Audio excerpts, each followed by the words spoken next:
Chapter 895. Li Yundong, Su Chan, Zi Yuan, and Zhou Qin looked at each other in dismay. Although one of them was the famous reincarnated wisdom king in the cultivation world of China, and the other three were the famous heaven, human, and fox immortals, they could only stare helplessly in such a situation. Li Yundong felt that what was happening in front of him was really absurd. He looked at Zi Yuan helplessly and subconsciously wanted to ask her for help, but at this time, Zi Yuan also looked at him helplessly and shook her head. "Don't look at me. I don't know what's going on." Li Yundong looked at Su Chan again and said, "Is there any way to hide in the Fox Zen school and not let the opponent find us at all?" Su Chan thought for a moment and said, "There is. However, with your current realm, it's impossible for you to find a person. I think even the mystical silver fox can't hide completely and not be found by you." Li Yundong pondered for a while and asked, "Is it possible that we are all under an illusion, or is this small world full of magic and illusion?" At this time, Zi Yuan immediately shook her head and said, "That's absolutely impossible. No, it should be said that anyone can use magic and illusion, but only the mystical silver fox or the other fox spirits of the Fox Zen school can't use this kind of magic in the small world of this powerful magical weapon." Su Chan, who was standing to one side, asked curiously, "Why is that?" Zi Yuan said, "This purple gold Luo Yupan is the personal magic weapon of great Jinren Luo Gongyuan of the Tang dynasty. It is a Taoist treasure." Su Chan blinked her eyes and said, "Luo Gongyuan? I know that he is on the same level as Zhang Guolao, one of the 8 immortals of the Tang dynasty, and great Jinren Yi fashion. The Taoist assembly was held by them together. However, what does this have to do with us fox spirits being unable to use magic and illusion in the small world of this powerful magical weapon?" Zi Yuan said, "Luo Gongyuan once fought with someone in front of Emperor Xuanzong of Tang. The two sides agreed to fix a rui in mid-air, and whoever could make the rui fall would win. In the beginning, Luo Gongyuan exerted all his strength but was unable to make this rui fall. Later, he used the pretext of performing a ritual and left his body in the main hall, while his yang spirit used the goddess Nenya seal to quietly leave. He went to the far north in search of Zijin and specially refined this magical weapon. After Luo Gongyuan refined this magic treasure for 3 days and 3 nights, his yang spirit threw this magic treasure into the air. Immediately, the rui scepter fell, and the opponent had to admit defeat. Afterward, Tang Xuanzong curiously asked Luo Gongyuan how he did it.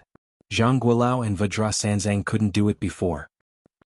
Luo Gongyuan said that the opponent used the power of the fox spirit to fix the rui scepter, so he refined the purple gold Luo disc, which was specially aimed at the power of the fox spirit, to seal and restrain the opponent's demon aura. Therefore, when the disc rose into the air, the fox spirit was afraid and fled. Zi Yuan said with confidence, "The purple gold Luo disc hardly has any actual combat power.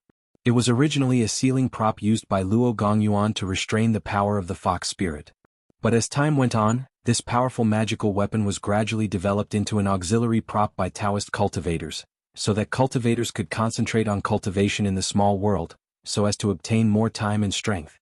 However, its real function has slowly been forgotten by the world. Therefore, any cultivator who comes to this small kiliacosm can use magic and illusion, but only the mystical silver fox can't, because she is a fox demon. The mystical silver fox can use her Buddhist magic and fox demon body unimpeded in this small kiliacosm, because her cultivation has reached the saint level, far beyond the scope of a fox demon. Her Dharma power and Jinqi do not reveal demonic qi, but reveal a powerful and vast Buddhist and Taoist qi. But if she wants to use the magic and illusion of the Fox Zen school, she must use the demon aura of the fox spirit itself, and this demon aura is naturally restrained by this powerful magical weapon. Therefore, it is impossible for the mystical silver fox to release any magic and illusion in this powerful magical weapon." Li Jiandong, Su Chan, and Zhou Qin suddenly understood. Li Jiandong thought for a moment and asked Zi Yuan, "In your opinion, where should the mystical silver fox go now? Will she still be in this small world?" Zi Yuan hesitated for a while, gritted her teeth and said, "In fact, there is a way to find out if the mystical silver fox is in this small world." Hearing her words, Li Jiandong immediately understood. He shook his head like a drum and said, No, I know what you mean.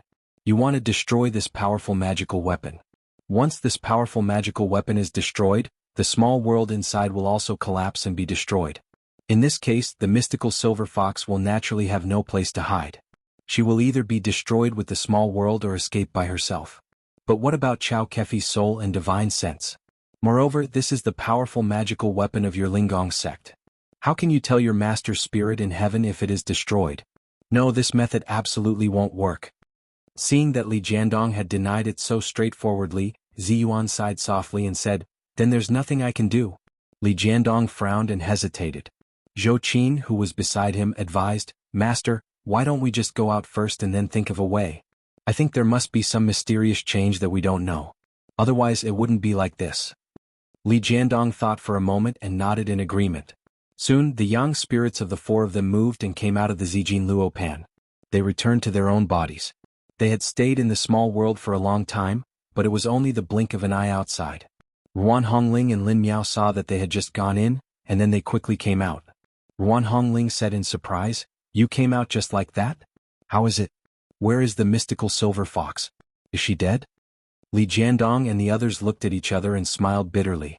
Ziyuan sighed and said, "If she died so easily, she wouldn't be the mystical silver fox." Ruan Hongling was slightly surprised. "What happened?" Zhou Qin sighed and said, "The mystical silver fox has flown away. It's gone?" Ruan Hongling's eyes widened. "What? Gone? A perfectly fine person, no such a powerful fox demon, why would he disappear for no reason?" Zhou Qin shook her head and said, "You just said that she was so powerful, so she disappeared into thin air." Lin Miao, on the other hand, had no idea what was going on. He was watching from the side. Li Jiandong had specially gone to Mount Koya to get the Fazhen of the reincarnated Wisdom King. He was ready to enter the Zijin Luo Pan and completely kill the mystical silver fox. However, he didn't expect that he would get nothing and he had no clue at all. This feeling made him very uneasy, as if there was a pair of eyes staring at him from behind. The enemy was in the dark and he was in the light, which made him feel like he was sitting on pins and needles. However, Li Jiandong's cultivation was already very profound, and he was also very shrewd. Although he was anxious in his heart, his face was still as calm as water. No one could see that he was worried at all. He turned to Su Chan, Ziyuan, and the others and said, "I'll think about what's going on alone. You can go and do your own things." The little girl and Ziyuan also knew that he was worried, and the pressure on his shoulders must be very great. They were very considerate and didn't disturb him anymore. Instead, they watched him go out of the room. Of course, the few of them couldn't be busy, so they gathered their heads together and guessed the whereabouts of the mystical silver fox one by one. Li Jiandong walked out of the room with a heavy heart. He was still carrying the Zijin Luo Pan with him. He held the powerful magical weapon in one hand and gently stroked it with the other. He was quickly guessing what had gone wrong. Why did the mystical silver fox disappear? He walked out of Ziyuan's residence alone, took out the key and entered his own residence. As soon as he opened the door, he saw the little foxes gathered together to watch TV. He didn't know if it was because Su Chan had set a very bad example. The little girl didn't like cultivation very much and liked to play. After these little foxes went down the mountain, they were also infected with these stupid diseases. In addition to the fixed course of cultivation, they stayed in front of the TV all day long and watched TV. These little girls couldn't play well with computers. That thing was a little complicated for them, but TV was much simpler. They could always press up, down, left and right? They could press whatever they wanted to see. If they really couldn't, they could scan back and forth with the up and down keys. Although the departure of Ao Wushuang, Chao Yi and Lu Yuehong had been a huge blow to them, this did not hinder the little foxes' love for TV shows. Before they had watched TV happily, but now they were just listless. In the past they used to watch TV in groups of 2s and 3s, but now they were lying down or lying on their stomachs watching TV. Their mood was different, so their posture was different. Looking at their expressions, Li Yundong couldn't help but burst into laughter. He shook his head secretly and admired their optimistic spirit of crying and letting it be over. When the little foxes saw Li Yundong enter the room, they all tried to get up and greet him. Li Yundong smiled and waved his hand at them, indicating that they should do what they were doing and leave him alone. The little foxes didn't stand on ceremony. They stood up symbolically and called him leader sweetly. Then they turned their eyes to the TV again. At this time, Ling Yu, who was holding the remote control in her hand, scanned the TV stations, but she still couldn't find anything she wanted to watch. She was about to transfer the remote control to someone else when she suddenly heard a news broadcast from the TV station. At 1:35 p.m. yesterday, an earthquake occurred near Yingtan in Jiangxi province. The epicenter of the earthquake was the famous tourist attraction Mount Longhu. A local tourist peak collapsed and the mountain was damaged, but there were no casualties. The little fox Ling Yu asked curiously, Leader, didn't this happen 2 days ago? Why did it only report today? Li Yundong was about to enter the door when he turned around and said with a smile, this kind of thing will only be reported when it can't be hidden anymore.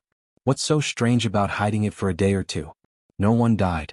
As soon as he finished speaking, a little fox next to him suddenly said in a sobbing tone, nonsense, little Shirshu Wushuang is dead. But soon another little fox retorted, who said that? Little Shirshu Wushuang just sealed herself. She's not dead. But this immediately caused a heated debate. The little foxes said at once, if this is not death, then what is death? Must her body and soul be destroyed? Little Shirshu Wushuang said she would wait for Wang Yuanshan to come back, but can she wait? Ba, you jinx. Can't you say something nice? Now Chao Yi Sherbua is gone, and Lu Yuehong Sherbua doesn't want us anymore. Can't we keep some memories? Li Yundong listened to their bickering and shook his head secretly. He pushed open the door of his room and walked in. After entering the room, he sat down cross-legged on the bed and placed the purple gold luo pan in front of him. Looking at the purple gold magic treasure floating in the air slowly rotating, he frowned and thought to himself. Just as he was thinking about it, he heard a soft knock on the door. Li Yundong said without hesitation, come in. With a squeak, the door was pushed open. It was the golden-haired Lin Miao who walked in timidly. Li Yundong saw her at a glance and asked curiously, it's you? What can I do for you? Lin Miao nodded, looking a little hesitant. She took a deep breath, gathered up her courage and said, Master, I think I know where the mystical silver fox might be. Li Yundong was so shocked that he jumped up from the bed. What? I don't even know. Ziyuan has been cultivating for more than 10 years. Even such a knowledgeable person doesn't know. How can you, a foreign devil who hasn't even entered the cultivation sect, know? What's the reason? Finally, I'm back in Suzhou again. Alas, my father-in-law is an old intellectual. Every day he rests at sunset and works at sunrise. At 7:30 he watches the news and the weather forecast and goes to bed on time. The next day he gets up at 4:30, washes at home, and goes out to the park at 5 o'clock. He repeats day and night and never changes. My father-in-law is small. His house is only about 40 square meters. He can hear everything clearly. Poor me, I fall asleep at 1 or 2 o'clock every day and wake up at 4 or 5 o'clocks. I really don't know how I've been through these days. The last time I went back to Shanghai to take care of my father-in-law, it was a hot summer. There was no air conditioner in the old Mount Tai's house, and the electric fan was not turned on, so I took my wife to live in a hotel. I didn't suffer much. This time the weather is cool, but I have no excuse to live out. There are gains and losses. Chapter 896. Li Yundong looked at Lin Miao in shock. He couldn't believe his ears. Do you know the whereabouts of the mystical silver fox? Being stared at by Li Yundong, Lin Miao hurriedly waved her hand and said, No, I should say a little bit. Li Yundong didn't stand on ceremony with her. He quickly came to her side and asked, where is the mystical silver fox? Lin Miao took a deep breath and said, in fact, I don't know the specific whereabouts. Master, you are so powerful but you don't know her whereabouts. How could I know? But I think you seem to have gotten into a dead end. Li Yundong asked curiously, a dead end? Lin Miao nodded and said, yes, master, you should know that when the police handle a case in order to find out the truth, they often reorganize the case. Reorganize the case? Li Yundong was stunned and slightly sank. He couldn't help but nod and say, do you mean that if I replay the situation at that time, I can probably guess what happened? Lin Miao nodded slightly and smiled embarrassedly. That's all I can think of. I don't know if I can help you. Li Yundong smiled and nodded at her. What you said makes sense. We might as well give it a try according to what you said. Seeing that Li Yundong had agreed, Lin Miao was overjoyed. I hope it works. Li Yundong smiled and took her out of the room to Ziyuan's residence. When Ziyuan heard the sound of the door, she looked back and saw that Li Yundong had returned. When she saw Li Yundong's expression, she smiled and said, have you thought of the reason? Li Yundong smiled and pointed to Lin Miao, who was beside him, and said, her words woke me up. As he spoke, he stretched out 4 fingers and said, for words reorganize the case. In this room, whether it was Su Chan, Ziyuan or Zhou Qin, they were all extremely smart women. They immediately understood it. They suddenly exclaimed and said, yes, why didn't we think of it? The little girl blinked her eyes and asked, do we still have to go to Mount Koya? Li Yundong smiled and said, there's no need to go. After being pointed out by Lin Miao, I think the disappearance of the mystical silver fox should be mainly focused on the 2 powerful magical weapons, the purple gold luo disc and the azure glass mirror. I think maybe if we reenact the scene at that time we should know the reason. I'll be there soon, Ziyuan thought for a moment, then nodded slightly and said, this is also the best way now. Li Yundong nodded and suddenly said with some embarrassment, it's not difficult to reproduce the scene, but I don't know who will act as the mystical silver fox? As soon as he finished speaking, someone beside him tugged at his arm. It was Su Chan who was looking at him expectantly. She tapped her nose with her snow-white finger and said, me? Of course it's me. Li Yundong looked at Su Chan worriedly. Aren't you afraid that something might happen? It's not fun to have your soul searched by the sky-piercing glass mirror. What if something goes wrong? The little girl shook her head stubbornly and grabbed his arm tightly with both hands. I'm not afraid. You're here, aren't you? Li Yundong looked at the little girl lovingly and said with a smile, okay, I'll go with you, okay? As he said this, he looked at Ziyuan and said, Ziyuan, I'll have to trouble you. She hesitated for a moment and said, but no one knows what the consequences will be. If anything goes wrong, Li Yundong knew that she was calm and worried. To put it nicely, she was thorough in her actions.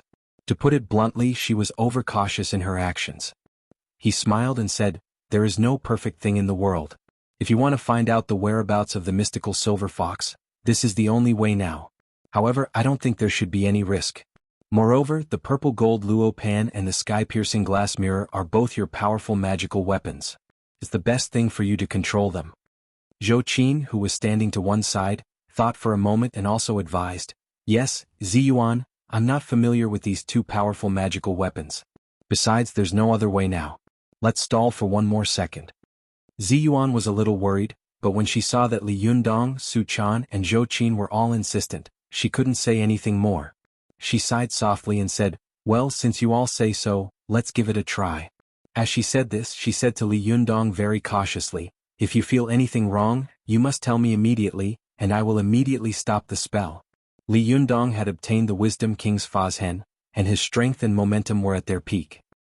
He smiled and said, don't worry, this little difficulty won't be a problem for me. Although his words were flat, a sense of disdain for anyone in the world arose spontaneously. Seeing that Li Yundong was full of confidence, Ziyuan also smiled slightly. She gently touched the hair next to her forehead and said, well, I'll give it a try. Li Yundong smiled and took both the purple gold luo pan and the sky-piercing glass mirror into his hands.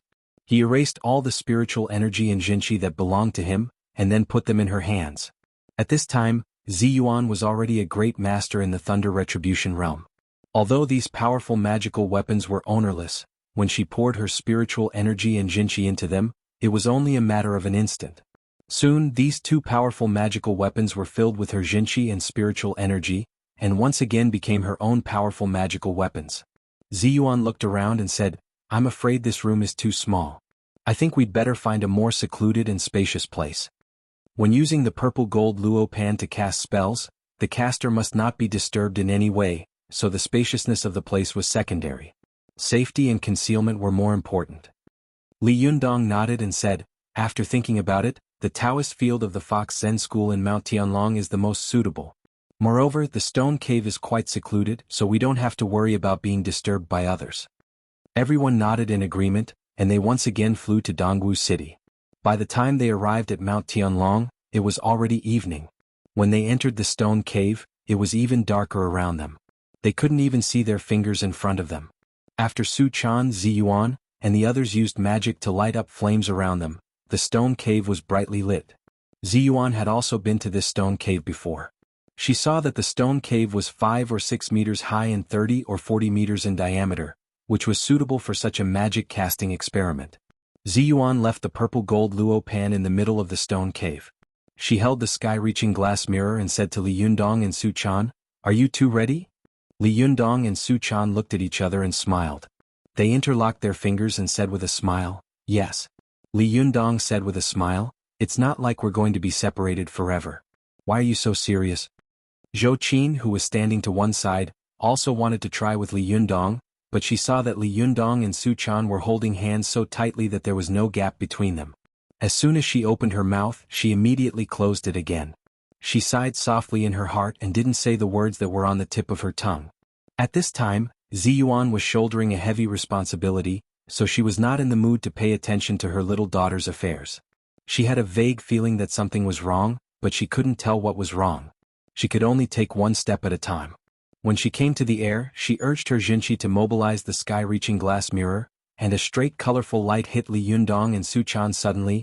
The figures of Li Yundong and Su Chan became a little distorted and blurred.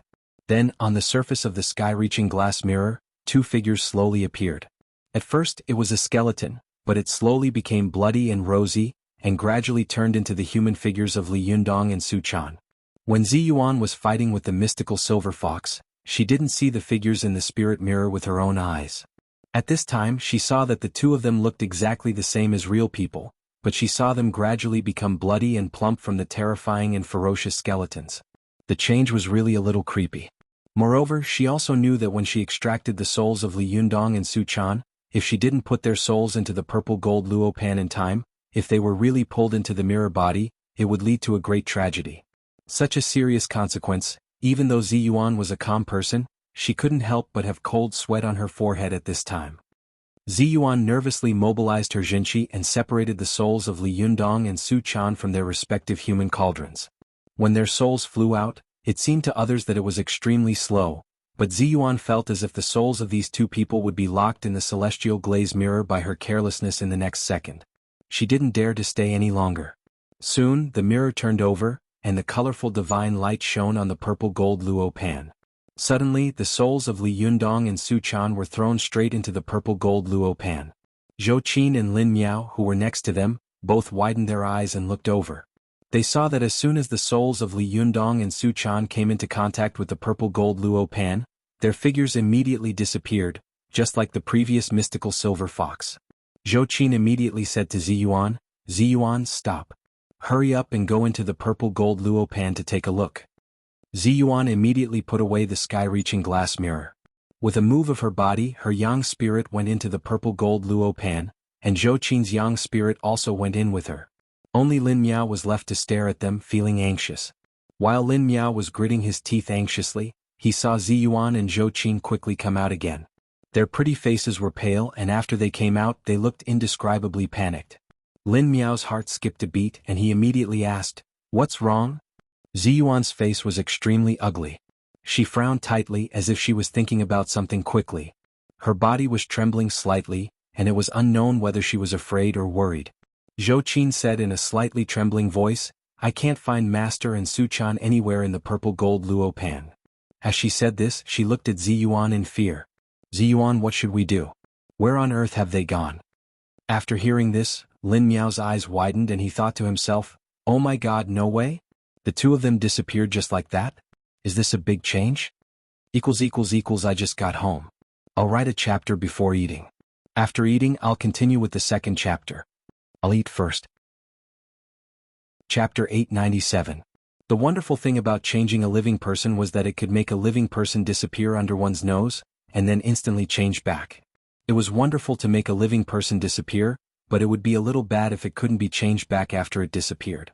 Soon, Ziyuan and Zhou Qin were so shocked that they broke out in a cold sweat. The two women, who usually remained calm in the face of Mount Tai collapsing in front of them, were completely at a loss at this time. They quickly rushed over to Li Yundong and Su Chan, feeling their pulses and pressing their acupoints. But when they probed, they found that the souls, divine senses and yang spirit Jinshin in Li Yundong and Su Chan's bodies had all been stolen. There were only two empty bodies left. This scared the two of them a lot. They looked at each other, their faces as pale as paper and their eyes were hollow. Zhou Qin asked Ziyuan in a panic, but how could Ziyuan know the answer? She only felt that her mind was buzzing, as if an atomic bomb had exploded.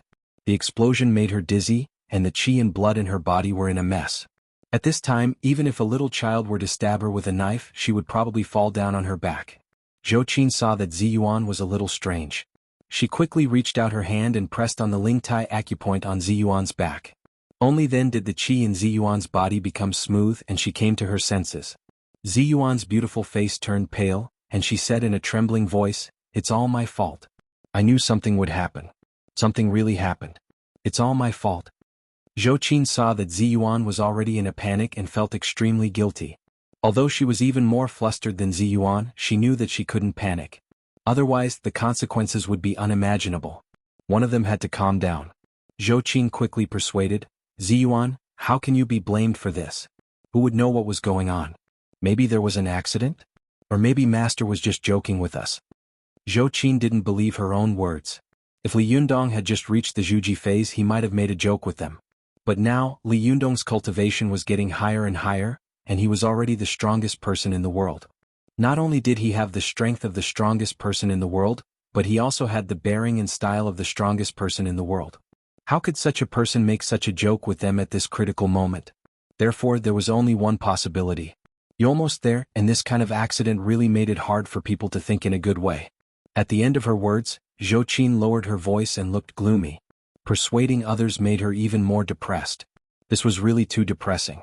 Lin Miao, on the other hand, did not have a high cultivation base like them and did not understand the severity of the situation. She mustered up her courage and asked, "Perhaps Master and the rest have already returned?" These words made both Ziyuan and Zhou Qin jump up and rush out of the stone cave like a gust of wind. In the blink of an eye, they disappeared, leaving Lin Miao standing alone in the huge stone cave. Lin Miao was dumbfounded as he looked at the direction where the two of them left.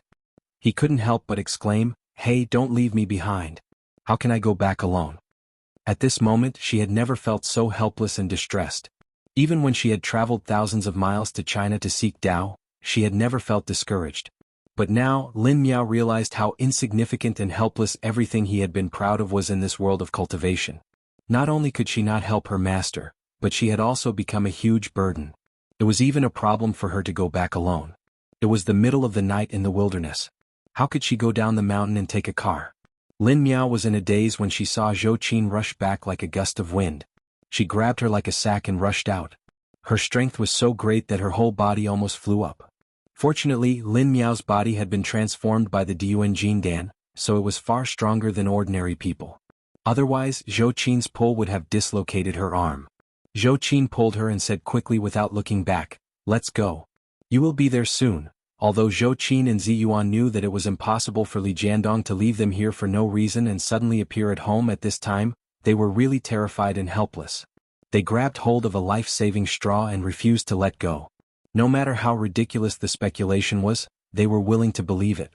When the three of them rushed home, Ruan Hongling was cultivating in the living room. She saw a gust of wind blowing in her face, and then three figures appeared in front of her. She took a closer look and couldn't help but say angrily, "Shiji Ziyuan, what are you doing? You scared me to death. Fortunately, I am in a shallow state of meditation. Otherwise, I would have been frightened by you." Although the two of them were not real sisters, they were as close as brothers and sisters. If she said such jokes on a normal day, Ziyuan would have to tease and quarrel with her. However, Ziyuan didn't even look at her. She swept past her like a gust of wind and immediately searched all the rooms in her residence. Ziyuan knew that it was impossible for Li Jiandong to be at home, but she still broke into every room. Every time she broke into a room, her heart sank a little. After searching her own residence, she gritted her teeth and wanted to break into the residence of Li Jiandong and the little foxes across the street. Zhou Qin was still a little calm. She hugged her and advised, "Ziyuan, don't go. Master will definitely not be there. Ling Yu and the others have finally recovered from the departure of Chao Yi and Lu Yuehong. If you go now, they will definitely be in a mess. At that time we will be completely alone." On the side, Ruan Hongling looked at her senior sister dumbfoundedly. She had never seen her senior sister so flustered. Even when she first heard the news of Wang Yuanshan's death, she just hid alone and secretly shed tears for a while. When she came out again, she had already regained her calmness and composure. It was only a few minutes difference between the two. Ruan Hongling couldn't help but ask, "Sister Ziyuan, what happened? Don't scare me. What's going on?" After all, Ziyuan was a reasonable woman. When she was stopped by Zhou Qin, her body finally swayed and she almost fell into Zhou Qin's arms. She forced herself not to fall and sat down in the sand. One hand tightly grasped the edge of the sand, the other clenched into a fist, trembling slightly. Her eyes were full of tears and she whispered, "Li Jiandong and Su Chan. They're all gone. It's all my fault. I shouldn't have let them try." Ruan Hongling was shocked and horrified. How could two living people disappear? What's going on? At this time, Zhou Qin explained the whole matter to Ruan Hongling in a low voice, and then said, "We don't know the situation, let alone the result of this matter. We shouldn't act rashly now. Ziyuan, don't worry. Let's think about it carefully. What on earth is going on?" As she spoke, she took a deep breath, closed her eyes and tried to calm herself down. After thinking for a while she said, when this Tongtian glass mirror and the Zijin Luo disc are used together, will there be any special effects? Did your master ever tell you about this, Ziyuan? Although Ziyuan was still blaming herself, after all, her cultivation was profound and her willpower was good. She gradually recovered. She calmed down and thought for a long time before saying in a hoarse voice, "No, my master never told me what the result would be if these two powerful magical weapons were used together." Zhou Qin was a little disappointed. She whispered, "Then what on earth is going on?" Ruan Hongling, who was standing to one side, couldn't help but say, "Could it be that the combination of these two powerful magical weapons destroyed both of their souls?" Ziyuan immediately raised her head and said in a trembling voice, "Hongling, don't talk nonsense." Zhou Qin also glared at her fiercely. "Even if you die, my master won't."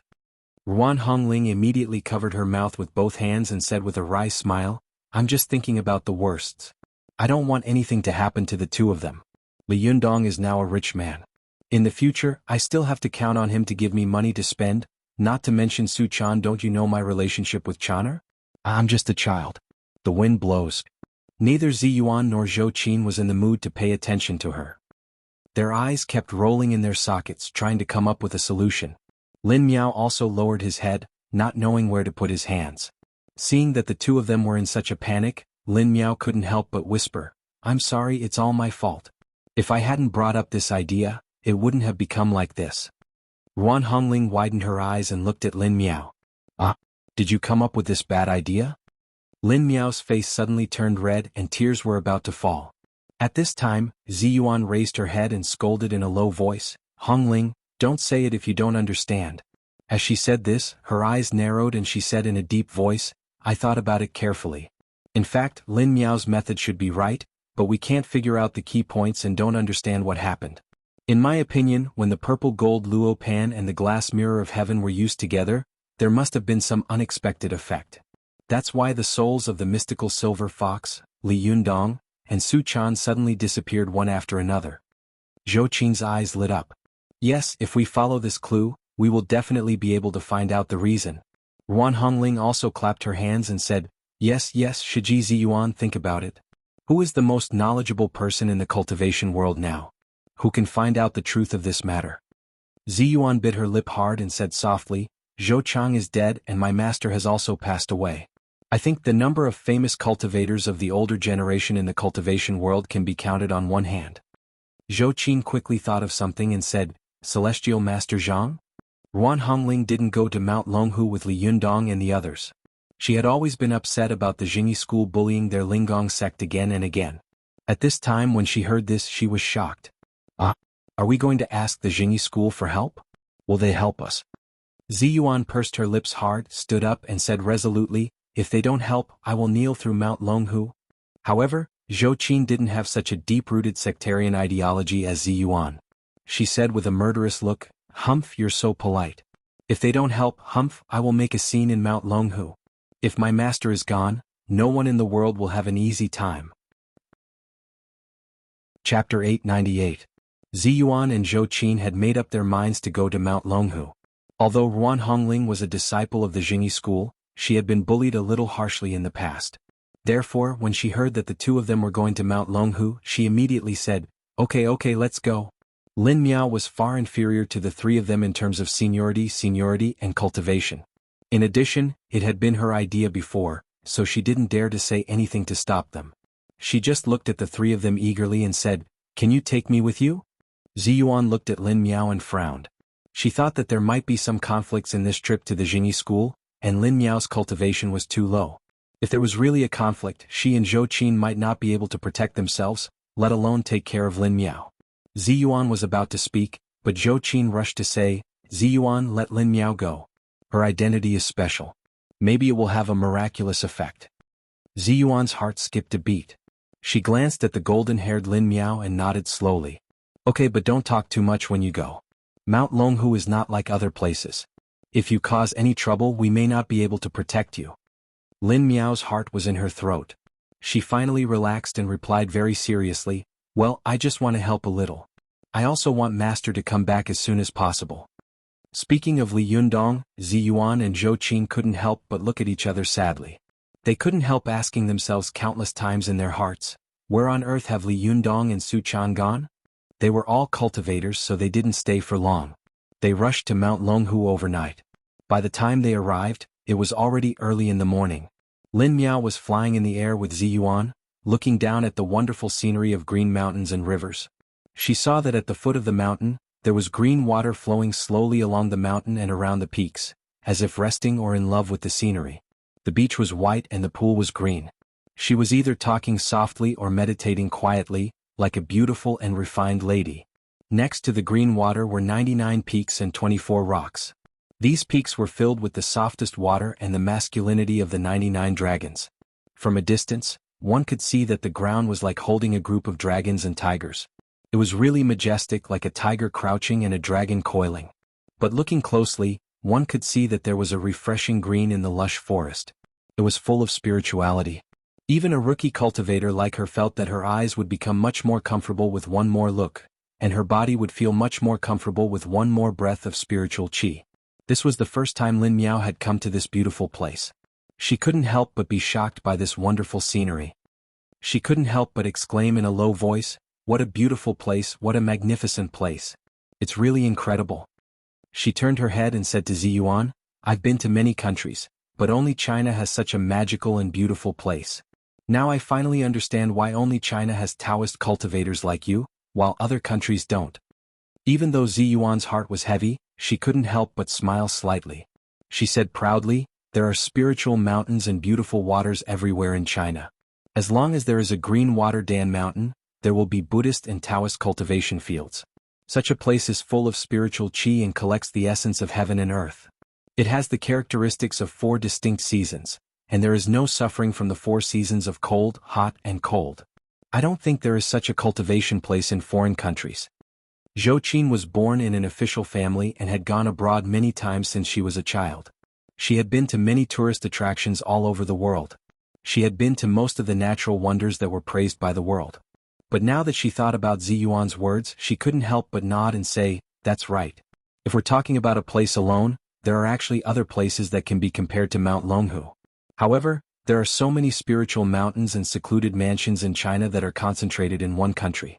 I think if our country was full of white grass or grasslands, I'm afraid there wouldn't be such a magical Taoist cultivation sect, right?" Lin Miao exclaimed in a low voice, "God loves China. I hope the cultivators of this beautiful place can help us find our master." Zhou Qin sighed. "I hope so." Ziyuan nodded and said, "Let's go down. Don't be rude and be laughed at." At this time they landed together. As soon as they arrived at the ground of Mount Longhu, they met 2 Taoist priests in Taoist robes. Both of them were holding fly whisks and seemed to be chanting scriptures along the mountain, but in fact they were patrolling. One of them was none other than the beautiful Zhang Lufang. Ziyuan stepped forward and bowed slightly. "Amateus, please wait a moment, my fellow Taoists." Zhang Lufang turned her head and saw 4 beautiful women standing behind her.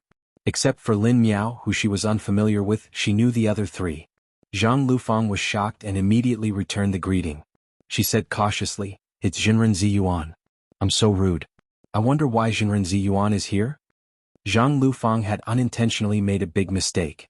As a result, Li Sen had been expelled from the sect and she had also been punished. However, her punishment was that Zhang Tianshi had ordered her to go to Zhang Kongyun's place to receive punishment. However, Zhang Kongyun was in seclusion at the moment, so she hadn't actually been punished. However, Zhang Lufang felt guilty, so she took the initiative to suggest that she follow her senior brothers and sisters to patrol the mountain. However, she hadn't expected that as soon as she patrolled the mountain, she would meet Ziyuan's group. Soon, Ziyuan knew that Zhang Lufang was from the Jingyi school and had a good impression of them. She relaxed a little and said, "We have an important matter to ask to see Jinren Zhang Tianshi." Zhang Lufang asked curiously, "You want to see the leader? He is in seclusion.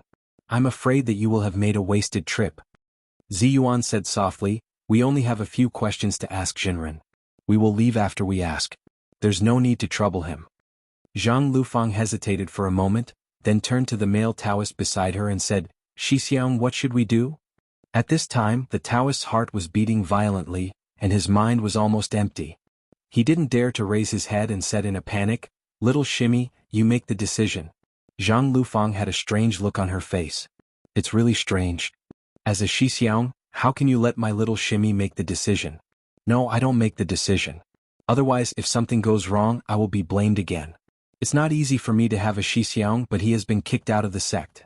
If something happens, I will also be kicked out of the sect. What should I do? Ziyuan smiled slightly and stopped asking her.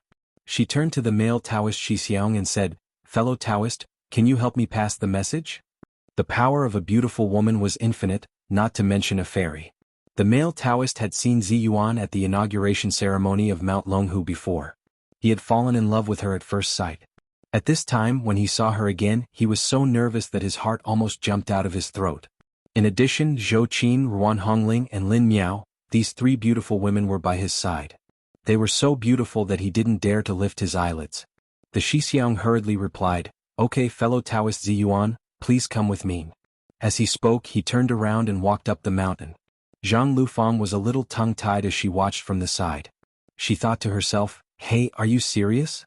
He wants you to pass a message. Why did you just take it directly? You don't have to be so lustful, do you?" According to etiquette, the Taoist should have reported first and then formally led Ziyuan and the others up the mountain to visit Celestial Master Zhang after obtaining permission.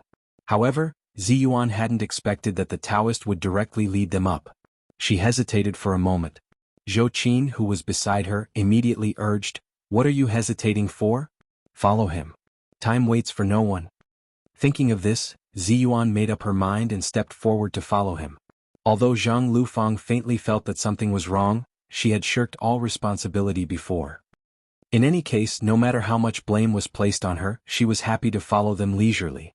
Zhang Lufang had seen Ziyuan, Zhou Qin, and Ruan Hongling before, so after a few glances at them, she cast her eyes on Lin Miao. Because of Li Sen, she was not like many Chinese cultivators, who had great prejudice against foreign cultivators. Instead, she had a good impression of these golden-haired and blue-eyed cultivators. Zhang Lufang approached Lin Miao. She had once visited Li Yundong and seen Lin Miao standing next to him, so she said with a smile, "Hello, I seem to have seen you before. You are Li Wudi's disciple, aren't you?" Li Yundong had already become the #1 master in the world. His every word and deed had the spirit and bearing of a master of a generation. In daily life, he subtly influenced the people around him. Therefore, Lin Miao felt that she couldn't lose her master's face. In addition, she was from a big family, so her words and actions were quite like a lady from a noble family. She immediately bowed and said in a reserved manner, "My master is Li Yundong." Zhang Lufang saw that she was very fluent in Chinese, which was much better than the big-nosed Li senator. She couldn't help but sigh softly and say, "Ah, your Chinese is really good. It's much better than my silly Shirdi. It's a pity that he has been expelled from the sect. Otherwise, you would definitely have something to say when you saw him. Maybe you are from the same hometown." Lin Miao didn't know about Li Sen's experience. She smiled and said politely, "I wonder what your Shidi's name is? Where is he from? Maybe we really are from the same hometown." Zhang Lufang said faintly, His name is Li Senator. There is so much wood in his name. If it weren't for the lack of wood in the 5 elements, how could he have such a name?" Lin Miao just said it out of politeness, but she didn't expect to ask something that shocked her. Lin Miao suddenly trembled all over. She couldn't help but stretch out her hands and grab Zhang Lufang.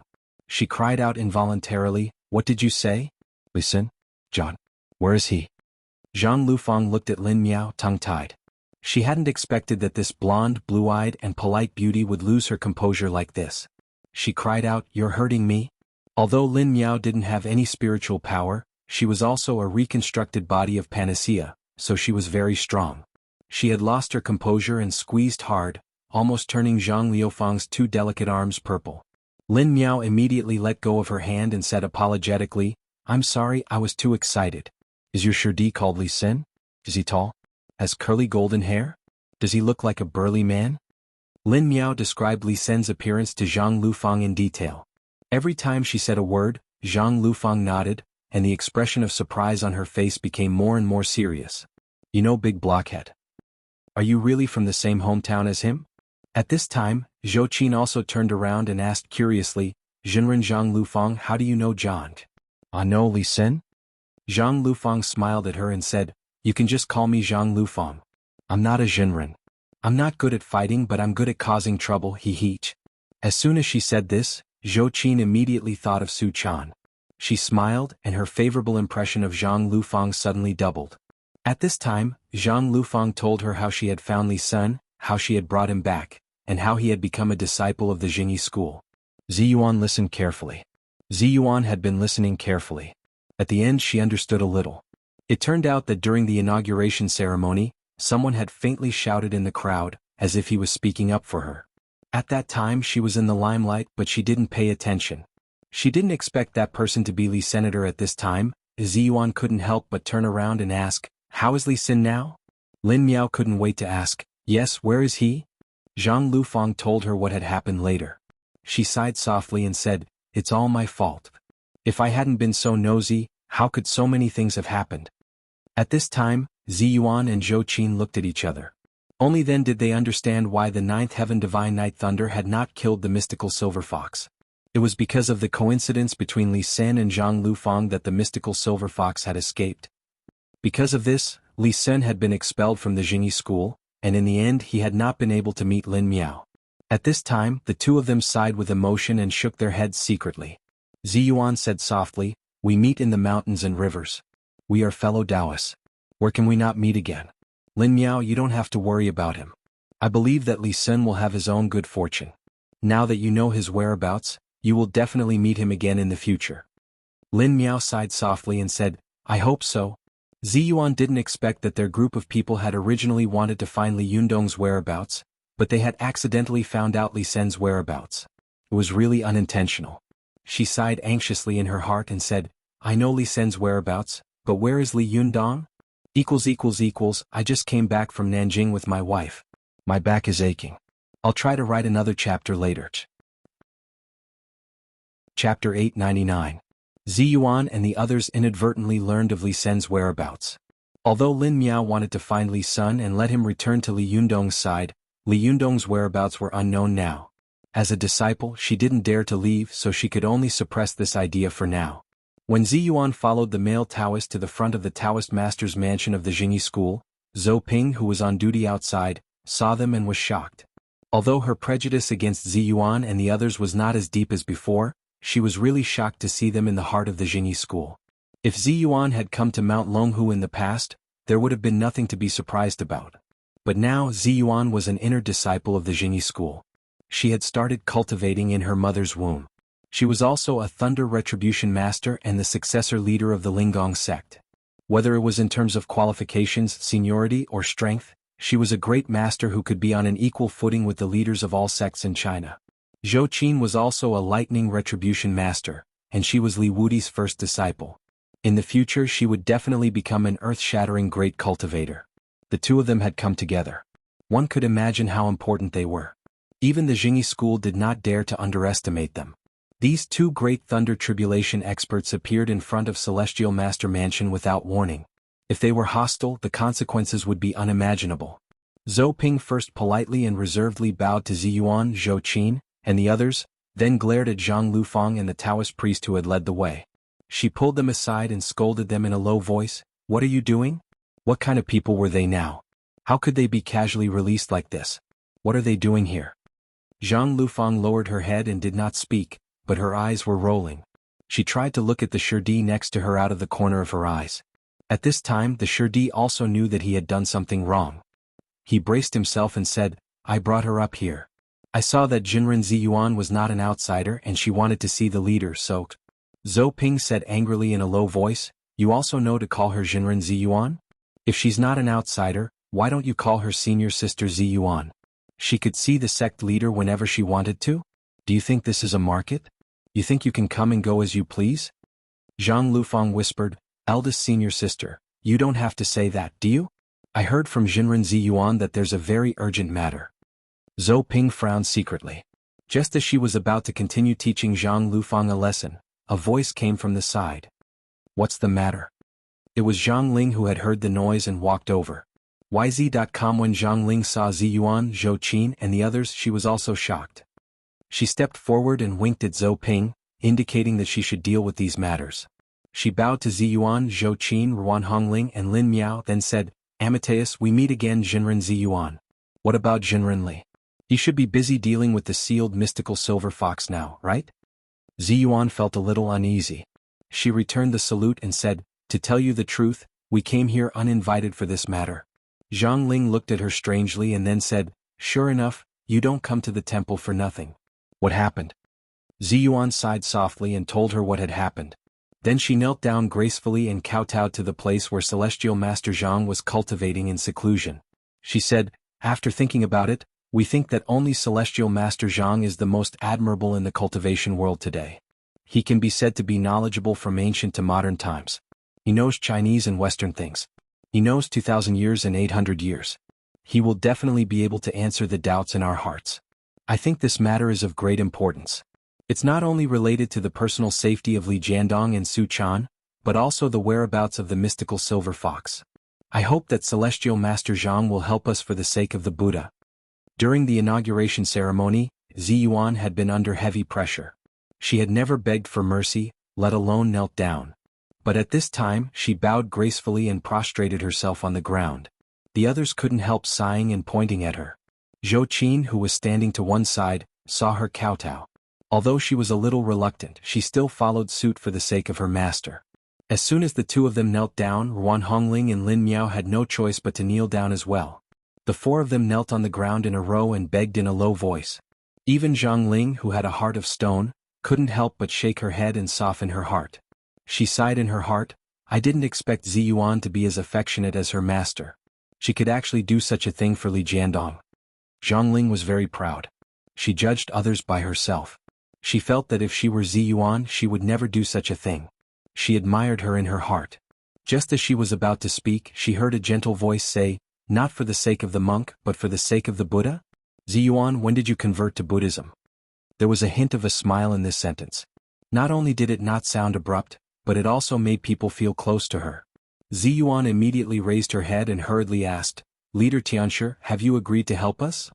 Ziyuan's words were so fast that Celestial Master Zhang couldn't help but laugh. "Do you still recognize me as the leader of the sect? You're going to be the leader yourself. Isn't it a little inappropriate for you to talk like this?" Ziyuan said softly, "Ziyuan has always been a disciple of the Jingyi school, and the Linggong sect is also a branch of the Jingyi school. We are all connected. What's wrong with that?" Zhou Qin was listening to the conversation between Ziyuan and Zhang Tianshi. She was thoughtful. She knew that with Zhang Tianshi's status, it was naturally impossible for him to speak carelessly. What he said was equivalent to letting Ziyuan smoothly take over the position of the leader of the Linggong sect at the next inauguration ceremony. Moreover, he did not deny what he had said before, so she immediately followed up Ziyuan's words and said, "Zhang Tianshi, as the saying goes, helping others is helping yourself. The mystical silver fox is the public enemy of our cultivation world. I think Zhang Tianshi will not sit back and do nothing, will he?" Zhang Tianshi smiled and said, "You little girl, you don't have to use words to mock me. Do you think I can refuse such a high compliment?" Ziyuan, Zhou Qin, and the others were immediately overjoyed. They raised their heads one after another and looked in the direction of Zhang Tianshi's voice with joy. Zhang Tianshi said, "Ziyuan, take out your two powerful magical weapons and let me have a look." Without hesitation, Ziyuan immediately took out the powerful magical weapon and placed it in front of him. She said, "Please tell me." They opened their eyes wide and saw that Zhang Tianshi was nowhere to be seen. There was only a flash of cyan light, which was cast into the glass mirror of heaven. After a while, the glass mirror of heaven slowly floated above the purple gold luo pan. A beam of purple light suddenly shone from the purple gold luo pan, shining on the back of the glass mirror of heaven. In an instant, one picture after another appeared on the surface of the glass mirror of heaven. These pictures were the historical pictures recorded by the spirit mirror, from the beginning when Li Zichang created this powerful magical weapon, to the debate between Li Zichang and Ba Siba, to the cultivation of Ba Siba facing the spirit mirror and comprehending the mystery of time and space, and then to the successors of the spirit mirror. The people around the spirit mirror saw the pictures on the spirit mirror flash quickly, like a fast-paced scene in a movie. At this time the picture changed and it turned into the meeting between Ziyuan and Li Jiandong. Then, Ziyuan helped Li Jiandong resist the divine tribulation and destroyed the glass mirror of heaven. For a moment, everyone was silent, and the way they looked at Ziyuan became somewhat complicated. Zhang Ling was even more enlightened. She thought to herself, no wonder Ziyuan refused to say how this powerful magical weapon was damaged at the inauguration ceremony. It turns out that it was for Li Jiandong. It seems that the rumors about the two of them are not groundless. Even though Ziyuan was calm and composed, she couldn't help but blush a little at this time. She just forced herself not to let the blush spread to her cheeks. Fortunately, the picture soon turned to the fierce battle between Li Jiandong and the others and the mystical silver fox. Then, the mystical silver fox was thrown into the purple gold luo pan by the glass mirror of heaven. Soon, the souls of Li Jiandong and Su Chan were thrown into the purple gold luo pan in the same way. At this time, Ziyuan, Zhou Qin, and the others widened their eyes and saw it very clearly. Whether it was the mystical silver fox, Li Jiandong, or Su Chan, at the moment when they were about to be thrown into the purple gold luo pan, a faint blue light immediately appeared around the purple gold luo pan. As soon as this light touched the colorful light of the glass mirror of heaven, it immediately aroused a wave of ripples, shaking the surrounding air as if it was about to shatter. The figures of the mystical silver fox, Li Jiandong, and Su Chan disappeared in an instant. After reading it, Ziyuan and Zhou Qin looked at each other. They vaguely felt that they had understood something, but they couldn't tell what it was exactly. Ziyuan said helplessly, "Leader Tianshi, I finished reading it. Please tell me." Tianshi Zhang chuckled and said, "Don't you understand after reading it? Jinren Li and this little fox demon have now jumped out of the 3 realms and are no longer in the 5 elements." This sentence mostly referred to cultivators who had ascended to immortality. Ziyuan was shocked and couldn't help but say in a trembling voice, "Ah? Have they become immortals? No way." Zhou Qin's body was even colder. She said in shock, "Impossible, Master won't leave us like this. This is impossible." However, Tianshi Zhang smiled and said, "Did I say that they have become immortals? I just said that they have jumped out of the 3 realms and are no longer in the 5 elements. As for what this sentence means, you have to figure it out yourself." Zhou Qin couldn't help asking, Tianshi Zhang, explain it clearly. We don't understand." Tianshi Zhang chuckled and said, "The secret of heaven can't be revealed. If you say too much, you will be punished by heaven. Immeasurable longevity and happiness." After that, there was no more sound. Zhou Qin exclaimed in unison, Hey, what does this mean?" Zhou Ping glared at her and shouted, "Jinren Zhou, pay attention to your tone and words. Who are you talking to?" Zhou Qin was furious and subconsciously wanted to glare back, but thinking that she had just asked for help, she had no choice but to swallow her anger and think quickly with a frown. Ziyuan knelt on the ground in a daze. Zhang Ling couldn't help but sigh when she saw her helpless look. She tried to persuade her in a low voice, "Jinren Ziyuan, please get up first. The leader has already given you the answer. The rest is up to you to figure it out yourself." Only then did Ziyuan gradually come to her senses. She got up gracefully and there was a large patch of dust on her knees. She was so clean that she didn't even notice it. She just walked away in a daze with Zhou Qin, Ruan Hongling and Lin Miao. After watching them go down the mountain, Zhang Ling couldn't help but come to the immortal cloud cave and ask, "Shirdi, what do you mean? Do you know where Li Jiandong and the others have gone?" After a while, Zhang Tianshi said leisurely, "So what if I know? So what if I don't?" Zhang Ling said, "Oh, this is a big deal related to dealing with the mystical silver fox. If you know, tell them quickly. I'm worried." Zhang Tianshi chuckled and said, "Just now, Ziyuan said that I know about it for 2,000 years, but if it's something that happened after 2,000 years, I don't think I know about it. Then I can only let her find it herself." Zhang Ling was stunned and didn't know whether to laugh or cry. She said, "No way, Shirdi, how old are you? Are you still acting like a child?" Zhang Tianshi didn't comment. He smiled slightly and said, "Everything has its retribution and karma comes from the mouth. Heaven and earth can't measure themselves, and the true way can be comprehended from it. Shimi, please go back." Although Zhang Ling was also a great cultivator with a high cultivation quotient, when she heard this she felt embarrassed. She said, "Hey, what do you mean by after 2,000 years? Hey, do you know about it or not?" But no matter what she said, Zhang Tianshi didn't say another word, leaving her alone to think hard. What does this mean? Does my Shirdi know about it or not? Chapter 900. Ziyuan and the others were fooled by Zhang Tianshi and went down the mountain in a daze. When they arrived at the foot of the mountain, Zhou Qin said to Ziyuan unwillingly, "Ziyuan, what should we do now? This has jumped out of the 3 realms and is not in the 5 elements. What does it mean? No matter how I hear it, it sounds like Master Hast."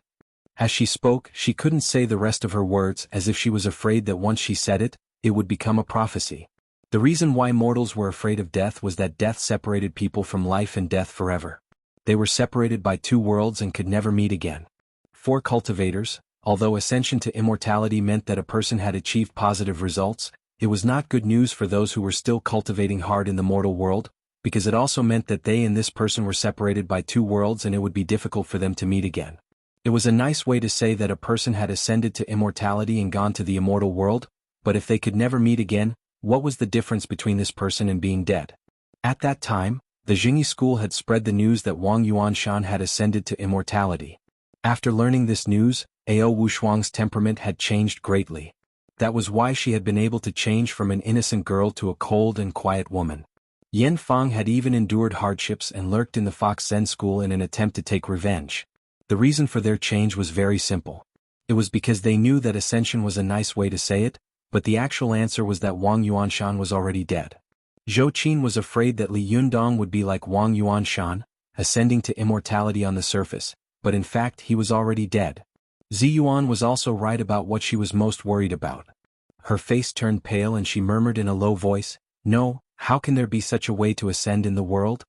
Since ancient times, whenever a cultivator ascended, there would be strange phenomena in heaven and earth. Whether it was an eminent monk passing away or a Taoist priest's corpse ascending, there would definitely be colorful clouds and rays of light. How could Li Yundong and Su Chan, who had disappeared for no reason, be ascending? But understanding the truth and whether people could accept and convince their hearts were two different things. Zhou Qin and Ziyuan knew that this should not be a sign of ascension, but they always had this terrible guess hanging in their hearts, and it was difficult for them to let it go. The two of them were deeply in love with Li Yundong, and they had long been deeply involved in the game and could not extricate themselves from it. Usually, they were strange women whose hearts were thundering and whose faces were as calm as a lake. However, the people involved in the game could not see clearly. The two of them had come full of hope, but they had received a piece of news that they could not understand. This really made them confused and their usual cleverness had flown beyond the clouds. However, Ruan Hongling was still able to jump out at this time. She said tentatively, "Shiji Zhou Qin, since Celestial Master Zhang has asked us to figure out what this sentence means by ourselves, there's no need for us to hang on to the tree of the Jingyi school. Should we go to the other sects and ask?" Zhou Qin said bitterly, "Even Zhang Tianshi of the Jingyi school doesn't know. Who else in the world would know?" Although Zhou Qin was quite prejudiced against the Jingyi school, she also knew that Zhang in the south and Kong in the north. Whether she liked it or not, the Jingyi school was the largest and oldest cultivation sect in the Chinese cultivation world, and Zhang Tianshi's lineage was the cultivation family with the longest history in the Chinese cultivation world. It had a history of nearly 2,000 years.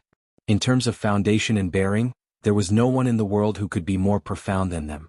If Celestial Master Zhang didn't know, then she really couldn't think of anyone else who would know. Ruan Hongling looked at her strangely and said, "Aren't there still Buddhist cultivators? There may not be anyone more profound and knowledgeable than Zhang Tianshi in Taoism, but there must be someone in Buddhism, right? Maybe there are eminent monks in Buddhism who know what this sentence means?" This sentence suddenly woke Zhou Qin up from her dream. Zhou Qin clapped her hands and her eyes lit up. "Yes, Hongling, what you said makes sense. Let's go. If we can't get anything out of the ox nose, let's go ask the bald monk." Strictly speaking, Zhou Qin was neither a Taoist nun nor a nun. Although she was also a cultivator, she didn't cut her hair to cultivate like the Buddhists, nor did she deliberately grow her hair to cultivate like the Taoist priests. She didn't rely on either side, so she didn't have a strong awe for Taoist priests or monks like Ziyuan did. When she said this, Ziyuan's heart was heavy, and she couldn't help but feel a little amused at this time. Ziyuan glanced at Zhou Qin reproachfully and said in a low voice, "Zhou Qin, if your heart is not sincere, then you won't be able to get any results. Buddhist cultivators are very sincere." Zhou Qin's face became solemn and she said seriously, "I see. I will definitely respect all the masters very much later." After she finished speaking, she quickly frowned and said, "But, which master should we go to ask? Which master is good at Zen and dispelling mysteries?" Ruan Hongling chimed in, "Monks are all good at playing tricks, but among the 6 divine arts that monks cultivate, I think we should find someone who's proficient in the art of destiny, someone who can see through the secrets of the heavens." A simple-minded person would often look at a problem in a very simple manner. In some special situations they would be able to hit the nail on the head. On the other hand, a person with a deep and complicated mind would sometimes be overcautious and overcautious. They would think of all sorts of things and would always want to take care of everything to achieve perfection. Ziyuan had been thinking about the names of the famous eminent monks in the Buddhist cultivation world. She was going to visit them one by one. If the other party didn't help, she would beg them humbly. But she wasn't like Ruan Hongling, whose first thought was to think of a great acquaintance. Ruan Hongling said, "Look for Master Wuhua. Didn't he predict the birth of the mystical silver fox?" Zhou Qin and Ziyuan were stunned at the same time. "Master Wuhua?" Zhou Qin asked in surprise, "That lascivious monk?" Ziyuan also blurted out, "That flowery monk?" After the two of them finished speaking, they immediately looked at each other, their expressions indescribably strange and wonderful. Zhou Qin frowned. "Does this lascivious monk know Master's whereabouts?" Ziyuan's eyes were a little blank. She couldn't help but remember that she and Li Jiandong had gone to the red light district of Dongwu City to look for Master Wuhua. The usually elegant fairy had a strange expression on her face. She said hesitantly, "Him? Can he really do it?" At this time Ruan Hongling was very straightforward. "Won't we know if we go and have a look? If he can't do it, we'll go to Master Purin and ask him again." Zhou Qin and Ziyuan looked at each other. After thinking for a while, they nodded in unison and said, "Okay." Lin Miao didn't know who the lascivious monk they were talking about was at all. She was extremely curious. She just blinked her big blue eyes and looked at Ziyuan and then at Zhou Qin. After they took her to Dongwu City, she asked Ziyuan in a low voice, "Ziyuan, who is this Wuhua? Is he a lecher?" Ziyuan glanced at Lin Miao and secretly admired her for knowing to use such elegant words as lecher to describe this lascivious monk. She was a gentleman and didn't like to gossip behind people's backs. After thinking for a while, she didn't know what to say. However, Zhou Qin, who was not far away, heard her and turned her head to say, "Lecher? You're really polite." As she said this, Zhou Qin told her about Master Wuhua's glorious deeds. When she got to the part where Master Wuhua said, "I want Miss," Lin Miao almost laughed out loud. The blonde beauty burst into laughter in shock. She said in surprise, "Oh my God, how could there be such a lecherous monk? I heard that cultivators have a pure heart and few desires, don't they?" Zhou Qin laughed and said, "I'm just kidding. Wu Ziqian's most famous gigolo in the Tang dynasty was a handsome monk named Xue Huai. Her daughter, Princess Taiping, also had a gigolo who was also a monk. There are many Buddhist cultivators who practice Buddha of joy, and there are also many Taoists who practice yin and yang. You should know the most famous Taoist, Lu Dongbin, who is known as wine, sex, avarice and anger. This immortal Lu is a romantic and elegant man. He has had countless women in his life. I can't finish talking about his romantic life for days and nights." Lin Miao was stunned when she heard this. She saw that there were so many beautiful women around Li Yundong, and almost every one of them was as beautiful as her. She was a famous campus belle at the University of Pennsylvania and the dream lover of all the boys in the school. Every boy who saw her would come forward to please her, but Li Yundong was the only one who had been treating her like a gentleman from beginning to end. When she saw Li Yundong like this, she thought that all the cultivators in the world were like Li Yundong. They were surrounded by flowers, but they were always clean. They were simply the contemporary Wuxia. But after hearing Zhou Qin's words, Lin Miao realized that the Chinese cultivation world was not like this at all. Ziyuan saw that Lin Miao was stunned, as if she had a new understanding of the Chinese cultivation world. She quickly said, "In fact, it's not completely like that. Strictly speaking, these cultivators can be said to be experiential, but their cultivation methods are different. There are tens of thousands of cultivation methods in the world, and this is just one of them. As the saying goes, all roads lead to Rome. As long as one can cultivate to the peak in the end, any method is acceptable. Master Wuhua's words and deeds are a little strange, but there is no doubt about his cultivation quotient." Zhou Qin thought that after all she was asking for help. It seemed a little inappropriate to talk about people behind their backs. She didn't say anything more and turned her head away. Lin Miao asked curiously, "So this strange monk should be very capable?" Ziyuan said seriously, "Master Wuhua is a genius recognized by Buddhists as a once-in-a 50-year genius. His karmic cultivation has reached the pinnacle, so he can see through the secrets of heaven. I think this is why his words and deeds are a little strange." Only then did Lin Miao feel a little respect for the monk, and he became curious in his heart. When the group of people flew from Mount Longhu to Dongwu City, it was already afternoon. Ziyuan and Zhou Qin took Ruan Hongling and Lin Miao. The four beautiful women went straight to Shiyuan Temple. As soon as they arrived at the door, Ziyuan saw a young novice monk who was greeting guests and quickly walked over. Because there were many tourists around at this time, the young novice monk was so shocked that his eyes almost popped out when he saw Ziyuan, a stunning beauty. When they walked in front of him, he suddenly came to his senses. He quickly put his palms together and lowered his head, not daring to look at Ziyuan. Ziyuan put her palms together and said to the young novice monk, "Shixiang, is Master Wuhua here?" When the young novice monk heard this, his expression became even more strange. He squinted his eyes and saw a monk passing by. He quickly shouted, "Shixiang Fanning, come here quickly." This Fanning was none other than the monk who had led Li Yunyang and the others to Wuhua before. Fanning walked over with a puzzled look on his face. He greeted Ziyuan and the others and asked, "Jinren, what's the matter?" The young novice monk quickly said, "These female benefactors are looking for Shixiang Wuhua. Shixiang Fanning, take them there." As he said this, he ran away as if he was afraid that he would be involved in this matter. Fanning was shocked. Looking at the young novice monk running away quickly, he stamped his feet and said angrily, "Hey, come back, come back." As he said this, he was about to chase after him, but Zhou Qin was waiting impatiently. Ignoring the tourists nearby, she grabbed his collar, raised her eyebrows, stared at him and said in a low voice, "Take us to Wuhua.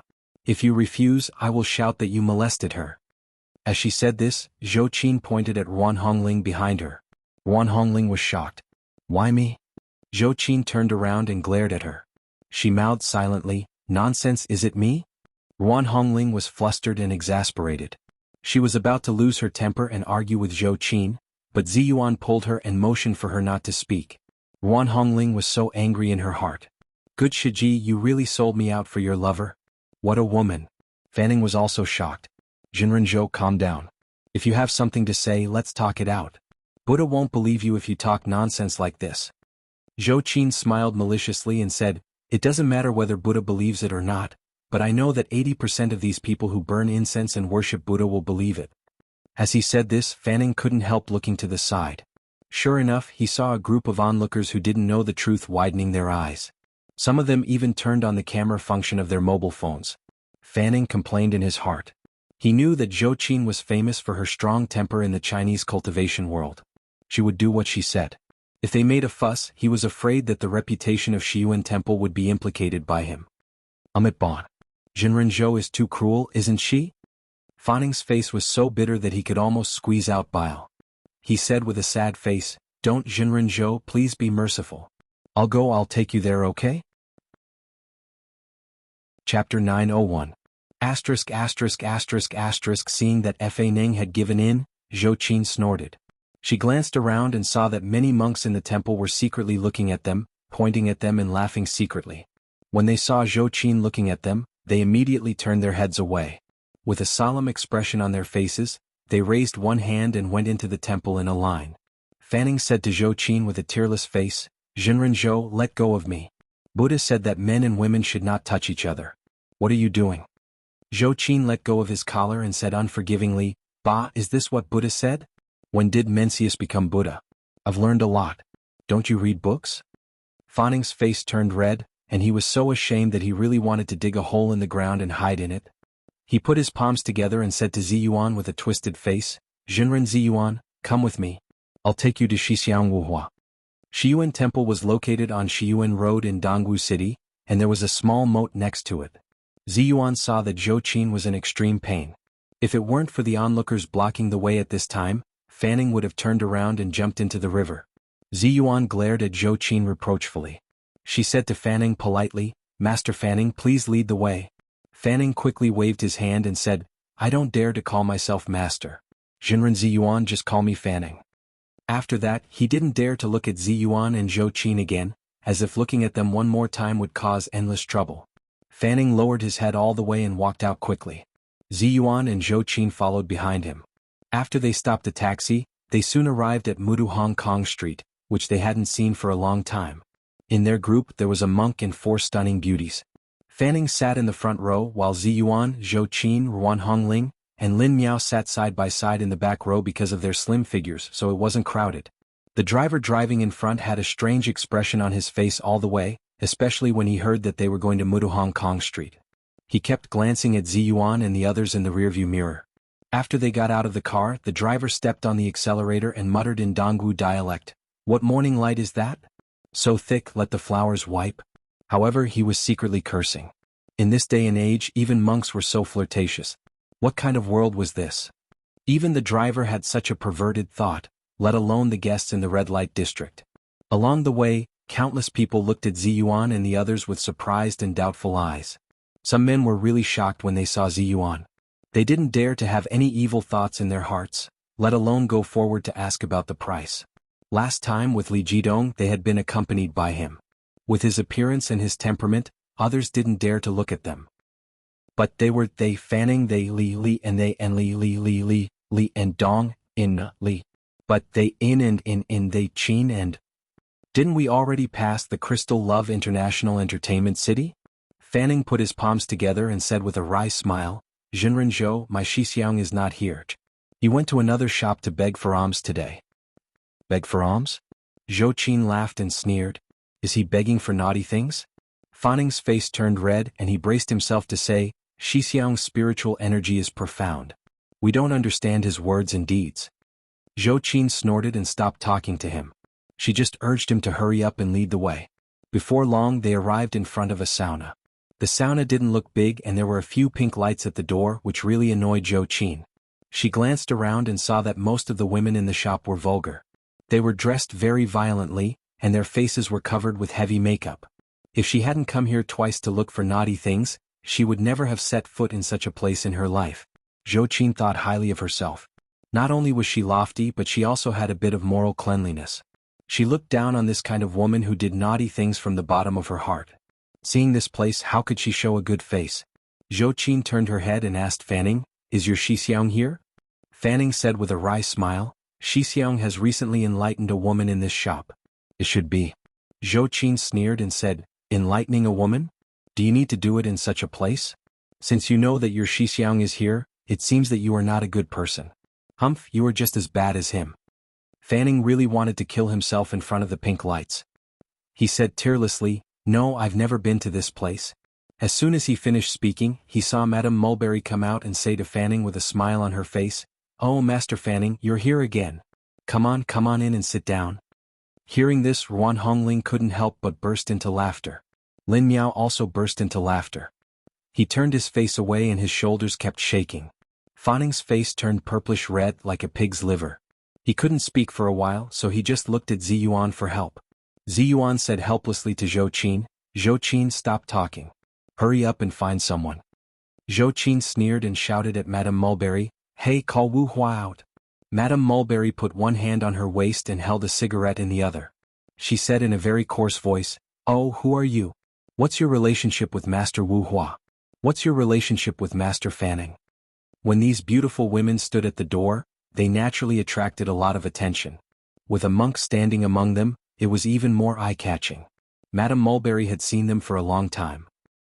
Although she was not a romantic figure like Mei Yang, she was also a person who rolled around in pleasure circles. Her eyesight was very vicious, and she could tell at a glance that Zhou Qin and the others had come with ill intentions.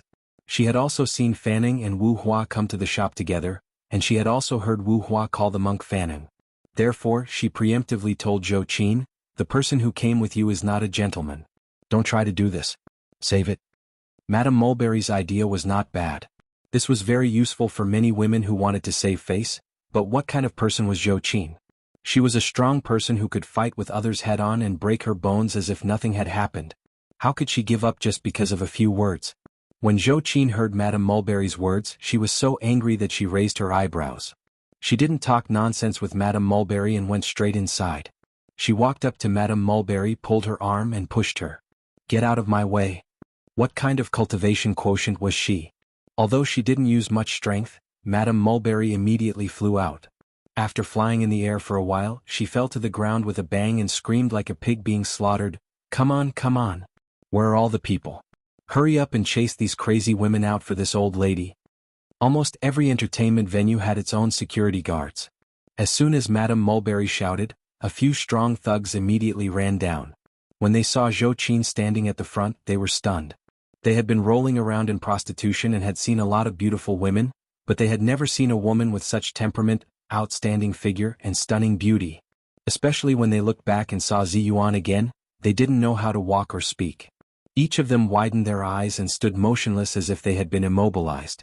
Until Madame Mulberry howled, what are you waiting for? Why aren't you going to attack me? Who usually takes care of you? Only then did these thugs wake up as if they had just woken up from a dream. One by one they rushed forward. However, being beautiful was indeed an advantage. Although these thugs looked fierce with bulging eyes, they had made up their minds not to hurt such a beautiful woman.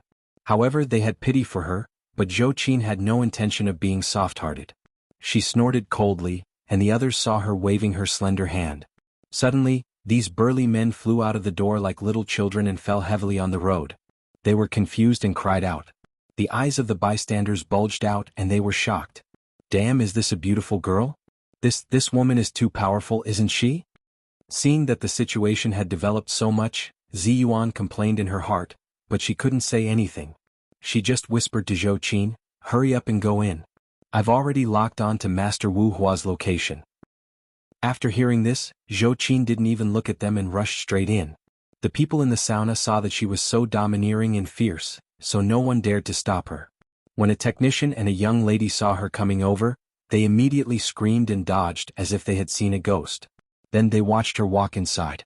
There were many rooms in the sauna room and there was a door separating them. Along the way the lights were dim and ambiguous, and the soundproofing effect was excellent. Even if there was a huge commotion outside, no sound could be heard from inside. Of course, by the same logic, even if there was a huge commotion inside, no sound could be heard from outside. After entering the door, they could hear a burst of low and obscene sounds. The four great beauties, Ziyuan, Zhou Qin, Ruan Hongling and Lin Miao, all blushed when they heard this sound. Zhou Qin gritted her teeth and thought to herself, "Wu Hua, if you don't know where master is, I'll teach you a lesson." Under Ziyuan's guidance, she walked straight to a dark room. As soon as she reached the door, she heard a clear voice coming from inside. It would have been better if she hadn't heard it, but as soon as she did, anger rose in her heart, and she became even more daring. It was a man in the room who said slowly, "Amitba, benefactress, please forgive me for not being able to consecrate the light through your clothes. Please take off your clothes." Zhou Qin was furious. Without saying a word, she raised her leg and kicked the door open. She rushed in angrily. Uploaded by bookfriends /. Chapter 902. Zhou Qin kicked the door open and a scream came from inside. She took a closer look and saw an enchanting woman in the room looking at the door in panic. She was wearing a cheongsam and her clothes had been pulled down to her chest, revealing a snow-white chest and a deep ravine. She was almost there. At this time the light in the room was dim and ambiguous. This woman had amazing curves and was indescribably seductive. What a stunner. Zhou Qin rushed into the room angrily and Ziyuan, who was beside her, couldn't stop her. She felt a headache coming on. Inside the room Wu Hua was looking at the door. When he saw Zhou Qin he was stunned for a moment. Just as he was about to speak, he saw that Zhou Qin had already rushed up to him angrily. Zhou Qin resisted the urge to pick up Wu Hua. She gritted her teeth and sneered, "Master Wu Hua, may I ask what you are doing here?" Wu Hua seemed to have expected such a thing. He stood up calmly, bowed solemnly and said, "It turns out to be Benefactor Zhou Qin. I haven't seen you for a long time. Please forgive me for my rudeness. I'm doing this for this benefactor." Zhou Qin said angrily, "If you dare say that you are blessing her, I will slap you to death." Wu Hua paused for a moment and then said, "I'm doing this for this benefactor." Zhou Qin rushed to say, "If you dare say that you are healing her through her clothes, I will slap you to death." Wu Hua's expression was strange. He glanced at the woman next to him and then at Zhou Qin. He put his palms together, chanted the name of Buddha and said, "Amitba lust." Zhou Qin rushed to say, "Amitba my ass. If you dare say that lust is emptiness and emptiness is lust, I will slap you to death." The corner of Wu Hua's eyes twitched. He looked at Zhou Qin helplessly and said, "Benefactor, you haven't heard of." Unexpectedly at this time, Zhou Qin rushed to say again, "Nonsense, if you dare say that wine and lust pass through your intestines and Buddha sits in your heart, I will." Before she could finish her words, Ruan Hongling next to her said in unison, "I will slap you to death." After that, she burst into laughter with Lin Miao beside her. Wu Hua looked up to the sky and sighed. "Benefactor Zhou, you can slap me to death." Although Ziyuan felt that it was a little inappropriate, she couldn't help laughing when she saw Wu Hua, who was eloquent and had a painful expression on his face. However, she was calm after all. She pulled Zhou Qin's arm and motioned for her not to go too far. Then she said to Wu Hua, "Master Wu Hua, it's really rude of us to come here. Why don't we go out and wait for you for a few minutes?" Wu Hua waved his hand and said with a solemn expression, "I'm purifying the secular world. What's there to be ashamed about?" Zhou Qin was so angry that she laughed. She pointed to the side and said, Master Wu Hua, can you please put on your pants first when you talk seriously in the future? Wu Hua's expression froze for a moment, before returning to normal. He calmly put on his long pants and tidied up his clothes. Then he asked sternly, what business do you have with me? Zhou Qin snorted. Even if she wanted to ask for help, she didn't know what to say at this time. She really didn't believe that this monk could find Li Yundong. Ziyuan no longer had any hope, but since she was already here, she had to take things as they were.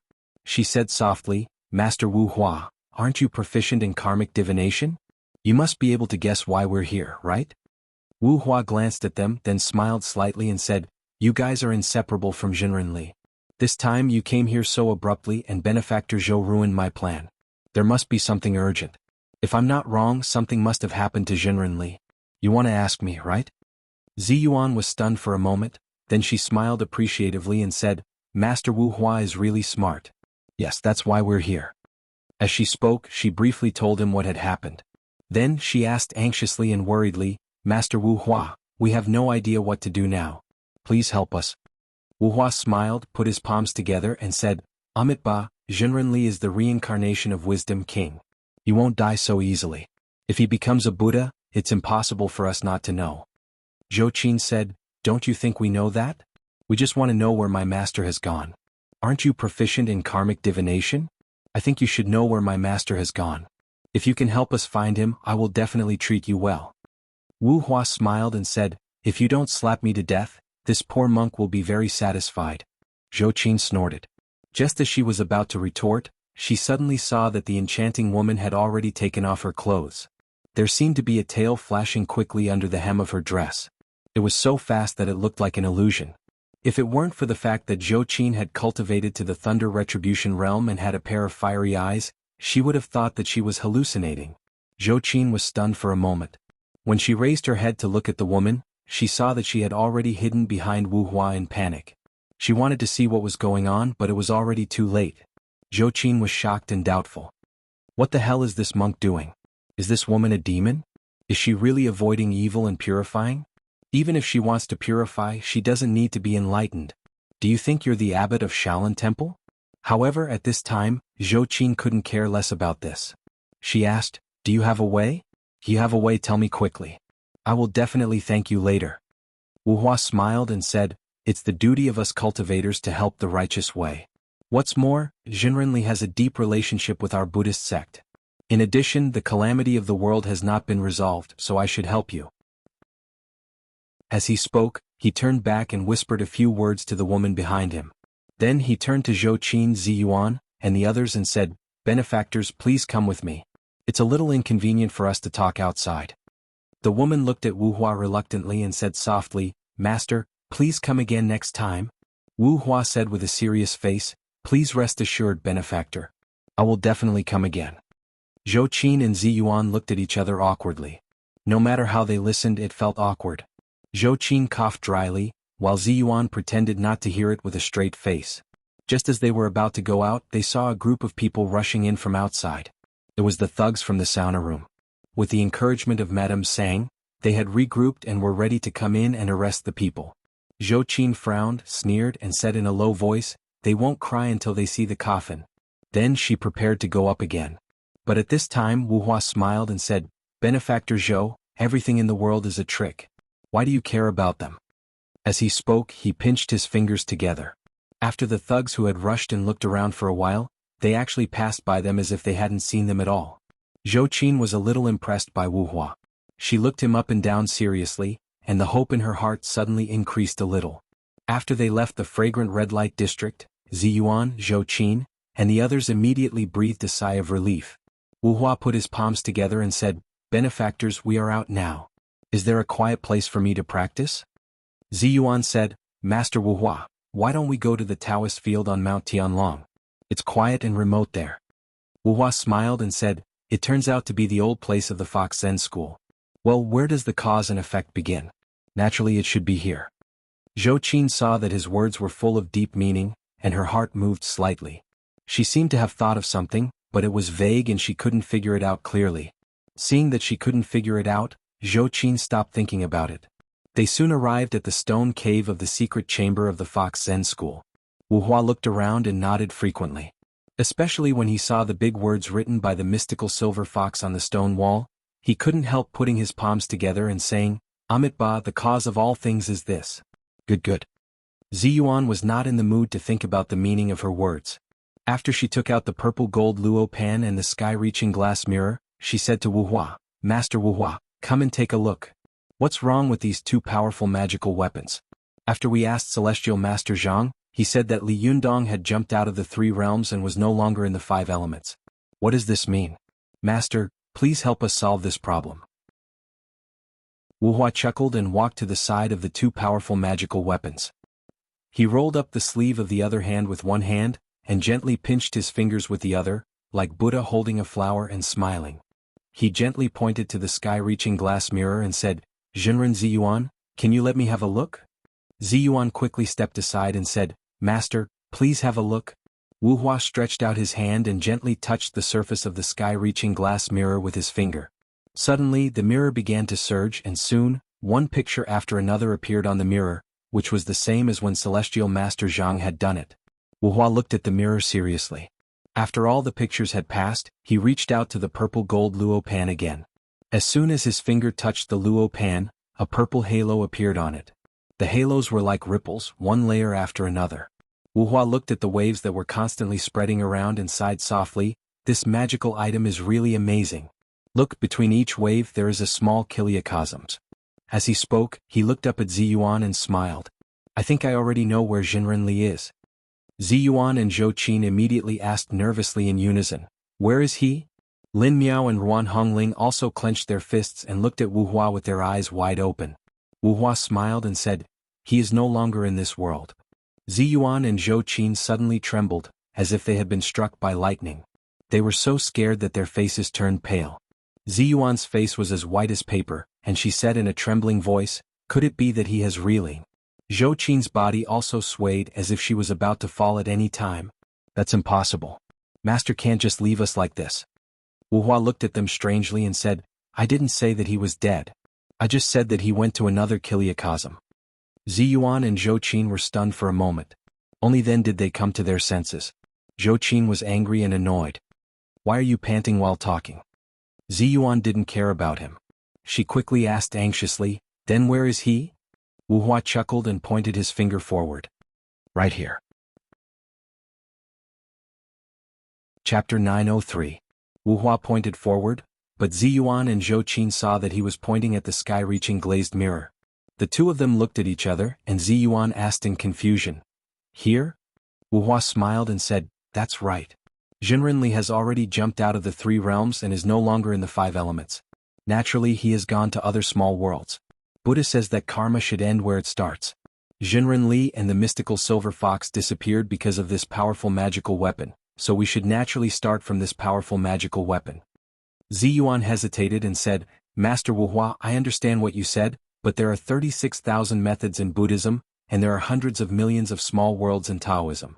There are so many small worlds. Where can we find Li Yundong? Wu Hua smiled, put his palms together and said, Amitabha, I need Jinren Ziyuan's help. He pointed to the sky-reaching glazed mirror and said, Jinren Ziyuan, please help me later. Mobilize your spiritual power and Jinshi to drive this powerful magical weapon. I will find a way to find where Jinren Li is, but I can't guarantee that it will be accurate. Ziyuan was skeptical, but there was no better way at the moment. She hesitated for a moment and said, well, thank you, Master Wu Hua. As she said this, she activated her Jinshi and flew into the air with the powerful magical weapon.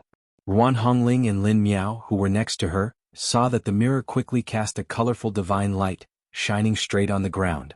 Wu Hua nodded and said, Jinren Ziyuan, please shine this divine light here. As he said this, he pointed to the purple gold luo pan next to him. Ziyuan controlled the powerful magical weapon and shone the beam of light toward the purple gold luo pan.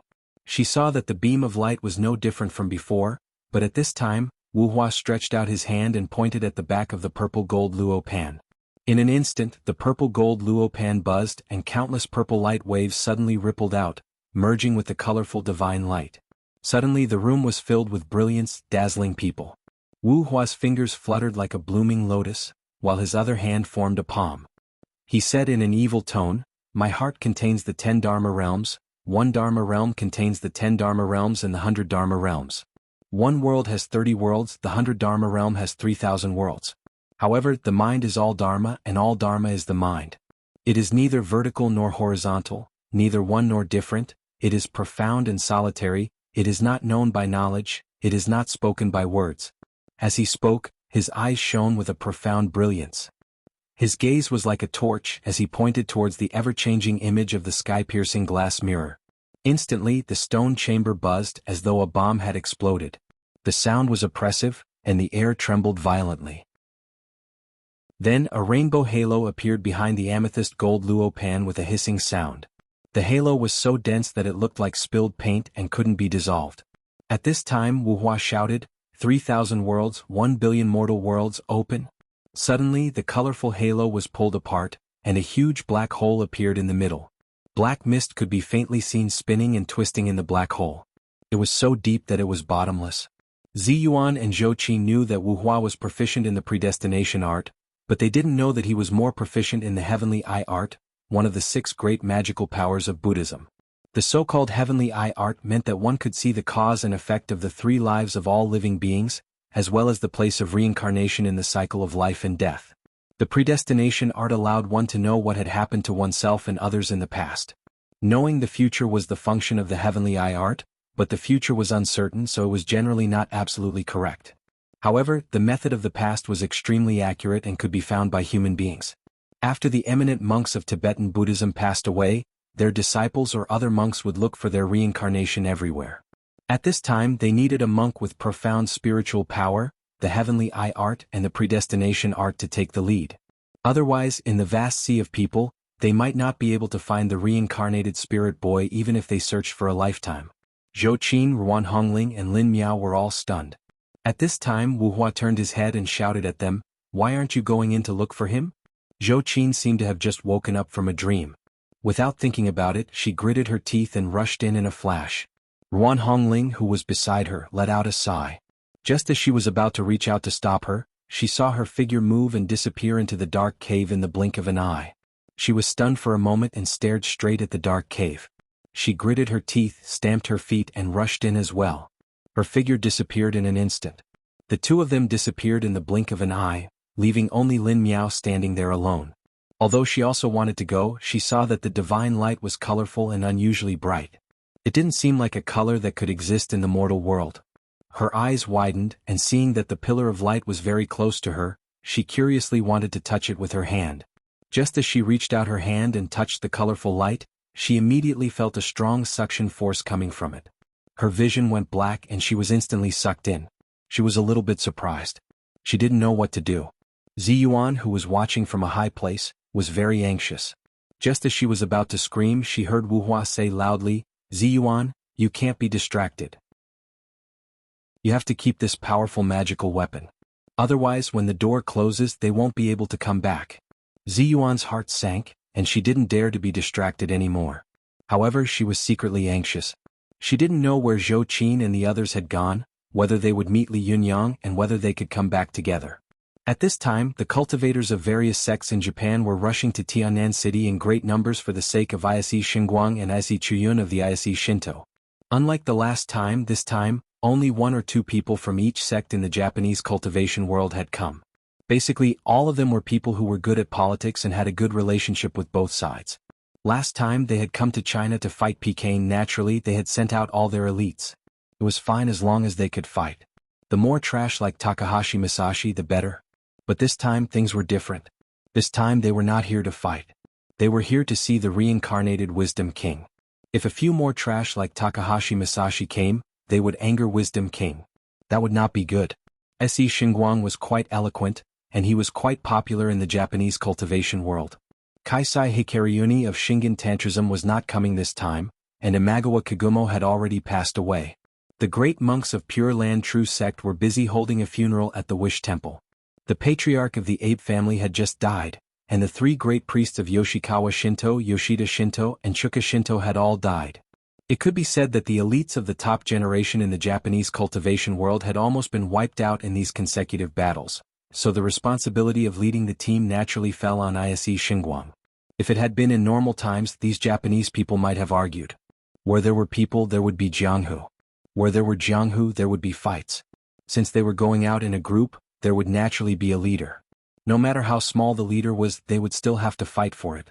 However, this battle not only greatly damaged the vitality of the Japanese cultivation world, but also destroyed the arrogance and conceit of the Japanese cultivation world. Compared with other sects, the Ise Shinto had lost the least. None of the great priests and goddesses had died. Although Ise Chumo was seriously injured, the situation was relatively calm at this time. There would be no more battles in a short time, so Ise Chumo's injury could be ignored. A top expert had an extremely great influence on the power of a sect. Because the Tachibana family had merged with the Jinyin Tantrism, Masako Tachibana had obtained the power of Wisdom King. As a result, the Tachibana family had once ruled the Japanese cultivation world for 10 years. The Jinyin Tantrism had also risen along with it, surpassing the Tiantai sect and becoming the second largest cultivation sect in Japanese Buddhism. Therefore, it could be said that Ise Shinguang led the team out this time. The Japanese people were utilitarian and practical. If the other party was stronger than them, they would shrink into a ball and endure humiliation. If they were stronger than the other party, they would ride on the other party's neck and defecate. The Ise Shinto was originally one of the top sects in the Japanese cultivation world. After this battle, it was even more outstanding. The two top masters were well preserved. Ise Shinguang and Ise Chumo, both of whom respected Li Yunyang very much in their daily words and deeds, could be regarded as pro-China. Therefore, on this trip, the Japanese people were extremely polite, and there were also some Japanese consortiums that had close ties with the religious world. There were 10 consortiums in the United States, namely Rockefeller, Morgan, First Citibank, DuPont, Boston, Mellon, Cleveland, Chicago, California, and Texas. There were also 6 consortiums in Japan, namely Mitsubishi, Mitsui, Sumitomo, Fuji, Daiichi, and Sanwa. In fact, these consortiums controlled the economic and political lifelines of their respective countries, and even the economic lifelines of the world. They were very powerful. On the surface, these 6 consortiums did not have much contact with the various cultivation sects in Japan, but in fact, these large consortiums had branches of medium-sized consortiums. These medium-sized consortiums had a very close relationship with the various cultivation sects in Japan. It could even be said that many people in these cultivation sects were their worshippers. If there was anything wrong with them, they would go to treat them or become mages. If there was anything unfair, they would even directly act as thugs. The 2 consecutive defeats of the Japanese cultivation world not only shocked the cultivation world, but also affected the forces of these consortiums, which made the big shots of these consortiums extremely shocked. The cultivators went to China to worship the Akalanatha. They were unwilling to be left out, so they followed the cultivators of various sects to China. They wanted to see what the reincarnated Wisdom King who was famous in Japan looked like. Did he have 3 heads and 6 arms as the rumors said? But when they ran to Tianan City in China, they found that the Akalanatha had already left. But when Ise Shinguang and the others asked where Li Yunyang had gone, how could the little foxes who stayed at home tell them? This time the Japanese came excitedly and everyone was disappointed.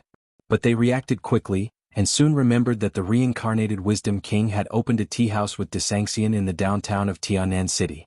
If they went there, they might be able to find him in person.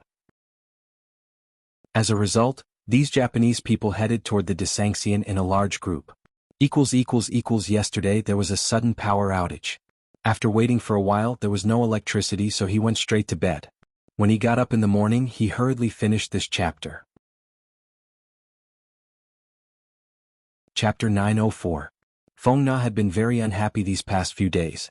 Although she had received a big red envelope during the New Year, as the saying goes, the more you get, the more you have to pay. After all, there was no free lunch in the world. After Li Yundong's Desangxian opened a branch in Tianan City, its business became increasingly prosperous. With its unique business methods and genuine immortal tea skills, coupled with Chen Wankai and the others sparing no effort in pursuing it, Desangxian maintained a unique leading position in the tea business in Tianan City, which was like a swarm of bees. However, in any industry, if one party was too outstanding, it would be easy to be envied, excluded, or even suppressed. Especially when a business could generate high profits, all kinds of conspiracies and sinister methods would be derived from it. Although Li Yundong had a deep background in Tianan City, Zhou Qin was by his side to protect him, and Chen Wankai had just become a disciple. This could not stop Li Yundong from not showing up all day long, and he could not stop people with poor eyesight from having some crooked ideas all day long. The business of Desanxian was booming, and its daily performance was unbelievable, but this was not enough to drive many people crazy with jealousy. What really made them jealous was that under Chen Wansai's advice, Feng Na had adopted the V-level system in Desanxian. Especially after the opening of the high-level tea room, some high-ranking officials and dignitaries felt honored to be able to go into the room and drink a cup of tea. It seemed that from then on they had a little bit of elegance. In this way, the people who went in and out of these high-level tea rooms formed a special group, and because of the existence of Desanxian, there was a lot of communication between this special group. It was just like how a lot of people sharpen their brains to get into Class A. They were not really there to learn about Class A, but to get to know the other elites in the circle. In their eyes, sometimes networking was more important than knowledge. In the same way, after Desanxian brought up the atmosphere of tea culture in Tianan City, a large number of high-ranking officials and nobles in Tianan City went to drink tea almost every day. How much money they drank every day was secondary, but the energy generated by such a group of people together made others extremely jealous.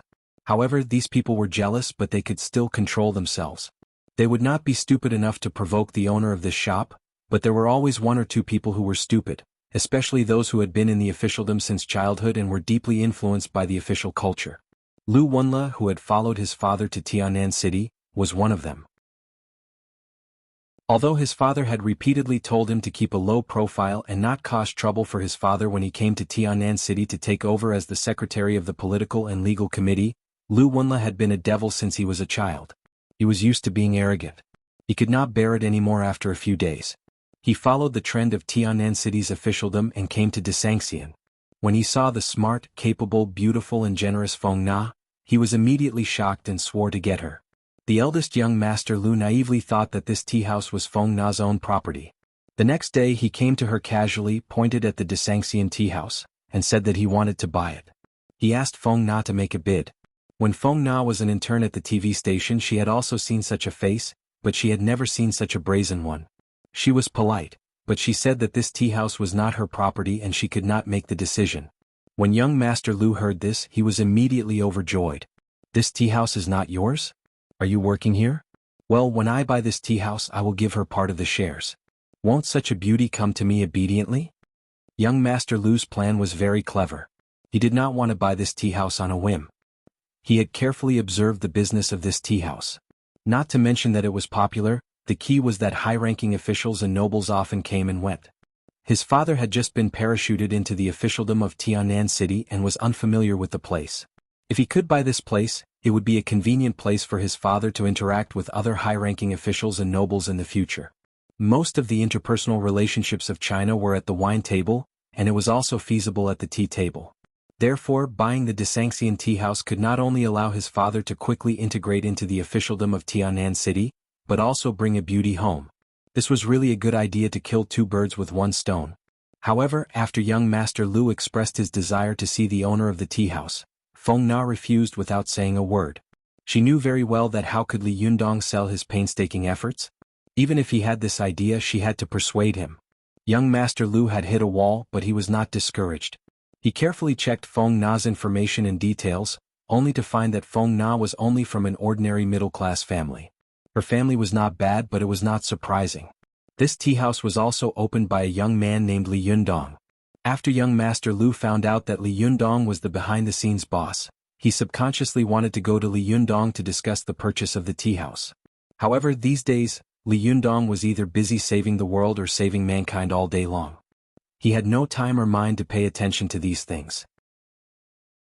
Because he often had to meditate or fight with others, he usually did not take his mobile phone with him. Otherwise, when he was deep in meditation or in the fierce and anxious period of fighting with others, he would be distracted by a phone call at this time. Young Master Lu had been looking for Li Yundong's whereabouts for a few days, but he had not found any trace of him. He thought that Li Yundong was hiding from him. He sneered at the courage of this behind-the-scenes boss and subconsciously wanted to find some people to mess with him. However, a crown prince like eldest young Master Lu might be arrogant and supercilious in daily life, but his starting point was much higher than that of ordinary people.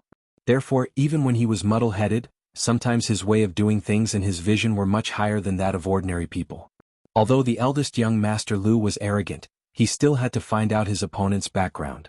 But it would be better if he didn't find out. Once he did, he was shocked. Oh my god, it turns out that he also has a strong background. Young Master Lu suddenly felt a little embarrassed. He had just patted his chest and boasted to the beauty. If he stopped at this time and the news spread, how could he stay in Tianan City? Young Master Lu's father was the secretary of the Political and Legal Committee, which was a key position in the government department. He was a leader with real power and had a very high status. Although he was sent here by air, there would always be some people who wanted to curry favor with him. Therefore, young Master Lu was naturally the target of the people below him. Young Master Lu usually went out with a lot of people around him. With a casual word, someone would be willing to help him. It was too easy to get a person, especially a person with property. Young Master Lu had been in the officialdom since he was a child.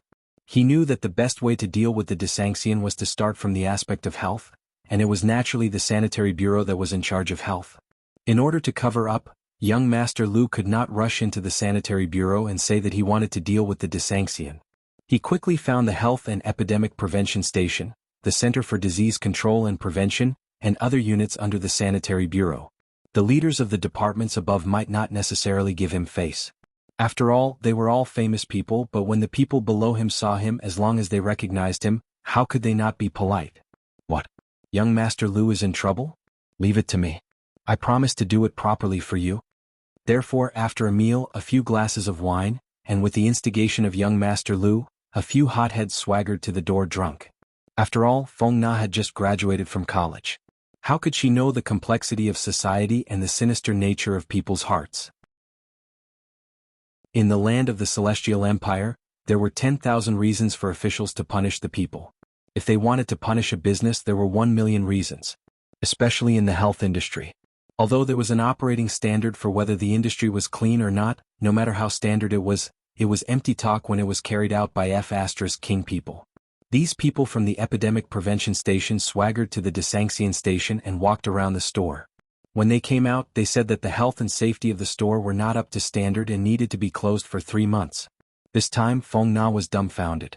When she took over the Desanxian, it was when the business of the Desanxian began to improve. At this time, many officials in Tianan City had attended the opening ceremony of the Desanxian, so they all bought the store. She had never been involved in these things. Even if she had a supply of goods or was forced to contact these people because of other disputes, she had been given the green light all the way, and no one had made things difficult for her. But at this time, when she suddenly encountered someone who wanted to clean up the Desanxian, Feng Na was suddenly at a loss. As the saying goes, the king of hell is easy to see, but the little ghosts are difficult to deal with. The ones who were really working were these ordinary law enforcement officers, who usually looked inconspicuous. These people usually had unfathomable connections. If they didn't want the hygiene of a store to pass the standard, they could even find problems in a 9-star restaurant, let alone the Desanxian. Feng Na had never encountered these things before, and she didn't know what to do. She could only watch these law enforcement officers drag their tea and tea sets away. This really made the round-faced beauty so angry that she gritted her teeth behind her back. The female shop assistants in the store were also panicking. They said at the same time, "What should we do? Feng Na, what should we do?" Feng Na didn't know what to do, but Ching Ching reacted quickly. She blurted out, "Nana, what are you waiting for? Hurry up and finally Jiandong." Feng Na felt as if she had just woken up from a dream. She immediately grabbed her cell phone and dialed the number. However, no one answered the phone. Ching Ching saw that no one was answering the phone, so she said, "Call Zhou Qin." Feng Na immediately called Zhou Qin again, but no one answered. She didn't know that Zhou Qin had been cultivating for a long time and had gradually developed many habits of cultivators. If she felt that it would be dangerous to go out, she would never bring her cell phone with her. Feng Na couldn't get through to Zhou Qin's number, so she dialed Ziyuan's number. However, no one picked up after this round of dialing. Even when she finally dialed Shin Wansai's number, he happened to be on a plane to Thailand to discuss business, and his phone was turned off on the plane. Feng Na had no choice but to call Lin Miao. But what made her crazy was that the phone was quickly hung up. This time, Feng Na was really anxious like an ant on a hot pot. She naturally couldn't figure out where Li Jiandong was now, and Li Jiandong had never expected that when he turned his head to deal with the mystical silver fox, there would be a fire in his backyard and big trouble. Chapter 905. As the saying goes, a cat has its own way and a mouse has its own way. The tricks in China's officialdom could not be finished in a few days and nights.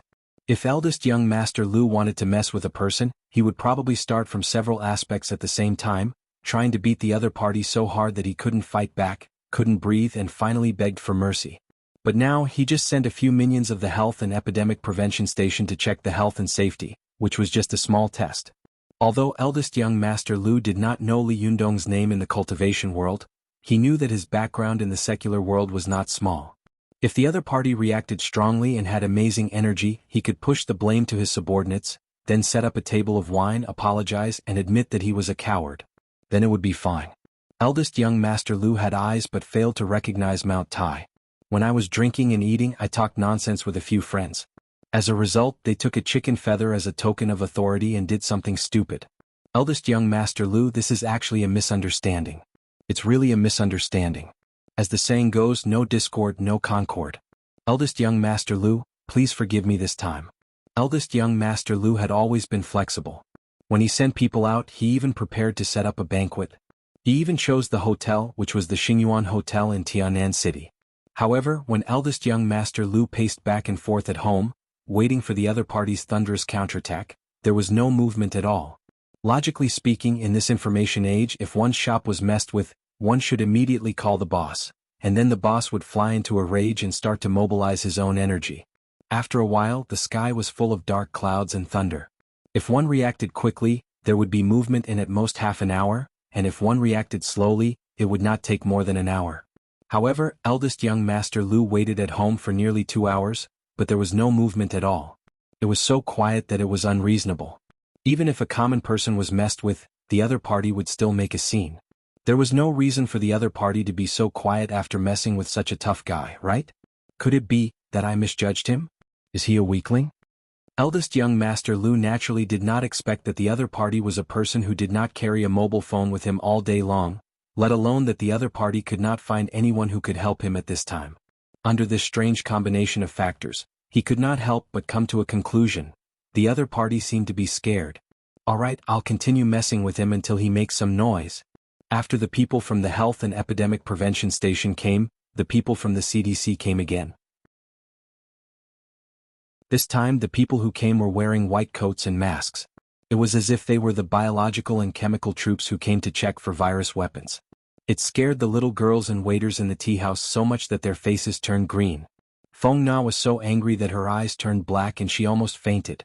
She went up to reason with them, but they beat around the bush and played rogue with her. When Cheng Cheng threw caution to the wind and went forward to act wildly, the other side went back to reason with them with a straight face. They were really officials with 2 mouths but not ordinary people at all. After the group of people left for a while, the people in the nearby shops and onlookers looked at the Desanxian in a different way. They all pointed at the Desanxian. Feng Na's heart was bleeding with hatred. At this time, she really had a feeling that she couldn't call out to anyone. Where on earth had Li Yundong gone? She was really anxious. Li Yundong is a mysterious guy. Where on earth did he go? Feng Na's mobile phone was almost broken. In the end, she wanted to smash it. Seeing that it was not a good thing, she gritted her teeth and said, "No, I'll go to the sanitary bureau by myself. I don't believe that there is no reason in this world." Cheng Cheng quickly grabbed her and said, "Nana, don't go. It's obvious that someone is messing with us. Think about it. Did we offend someone?" Feng Na was stunned. After all, she came from a good family and could not understand so many sinister people. She did not immediately think of the darkest side of things. Now that Cheng Cheng reminded her, she suddenly came to her senses. She turned her head and looked at Cheng Cheng, blurting out, "It can't be Lu Wenla, can it?" Cheng Cheng clapped her hands and immediately said, "It must be him." It would have been better if she hadn't said this. As soon as she said this, the 2 women felt that it must be Lu Wenla's doing. At the beginning, this guy had been so fierce, and now it seemed that he had fulfilled his promise. If Li Yundong was still there, they naturally wouldn't have to worry about such a thing. But the problem was that Li Yundong was not there now, so the 2 of them who had no background really had a big headache and were in a mess. Feng Na thought for a moment, picked up her small bag, stood up and was ready to go outside. She said, "I'm going to find Lu Wenla." Cheng Cheng's face changed. "Are you crazy? Isn't this like a sheep walking into a tiger's mouth?" Feng Na stamped her feet and said, "This won't work, that won't work. What on earth do you want?" Cheng Cheng gritted her teeth and said, "Why don't we just close for a few days and wait until we get in touch with Li Yundong? Anyway, you can't go to Lu Wenla. Otherwise, even if Lu Wenla stops, What will he do when Li Yundong comes in the future? Do you accept this favor or not? Do you want to go against him or what? Although Feng Na's experience was shallow, she was also a smart person. After being reminded by Cheng Cheng, she immediately came to a realization. If she went and Lu Wenla gave up, then she would owe him a favor. Although it was very likely that this matter was caused by Lu Wenla, this kind of thing absolutely could not be said. Otherwise, if they shed all pretense of cordiality, then something even more terrible would happen. Once she owed a favor, how could she return it in the future? Pay a debt of love with her body? Bah, he should look in the mirror. No matter how she thought about it, in the end, this debt would still fall on Li Yundong's head. Therefore Feng Na knew that she absolutely could not go. Feng Na sighed and sat down in frustration. She pressed her hand to her forehead and said in a low voice, "Forget it. Let's close the door first. Everyone should rest for the next few days." Some of the female students who had not yet realized the seriousness of the situation, said anxiously, "Nana, if we don't open the door for a day, we will lose a lot of money." At this time Ching Ching turned her head and said angrily, "Money, money, all you think about is money? It's not like we don't owe you a penny. What are you afraid of?" The girl who had spoken before suddenly blushed. The girl next to her couldn't stand it anymore, so she said, "That's not true. Nana, Li Yundong has been so kind to us. We have long regarded Desanxian as one of us and another home. Now that we see such a situation, we all feel bad in our hearts." At this time Feng Na also stood up to smooth things over. She forced a smile and said, "Let's not talk about it. Let's take a few days off and wait for Li Yundong to come. Just take it as a holiday to make up for the new year." For a moment, everyone was in a low mood, but there was no good way, so they scattered in all directions. Just as they were about to leave and Feng Na and Ching Ching were about to close the door, they saw a group of people outside. Most of them were in suits. The man in the lead walked over and said in a non-standard Chinese accent, "Excuse me, is this Desanxian?" Ching Ching was in a bad mood. She opened her mouth and said rudely, "Don't you know how to look up at the plaque?" Feng Na immediately pulled her and glared at her. Then she turned back and said politely, "Yes, do you want tea? Unfortunately, today is the closing day of the shop. Can you come back another day?"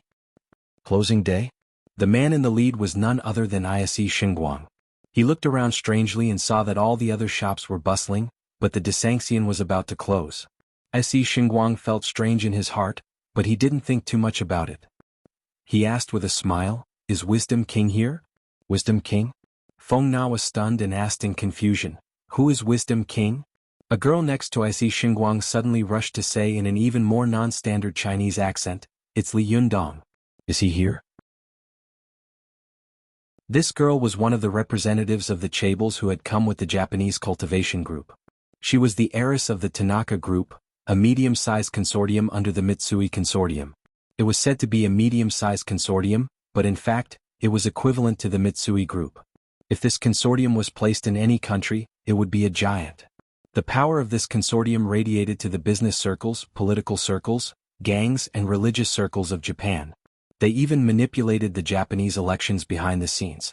This girl's name was Tanaka Misa, and she was the fourth heir of the Tanaka family.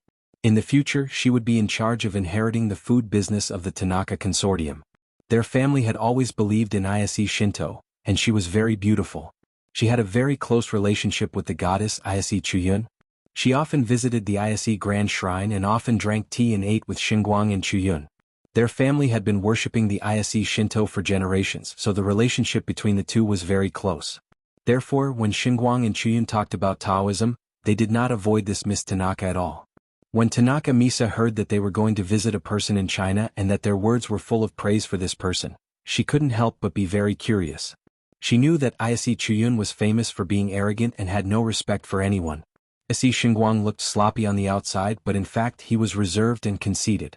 It was not easy for him to praise a person.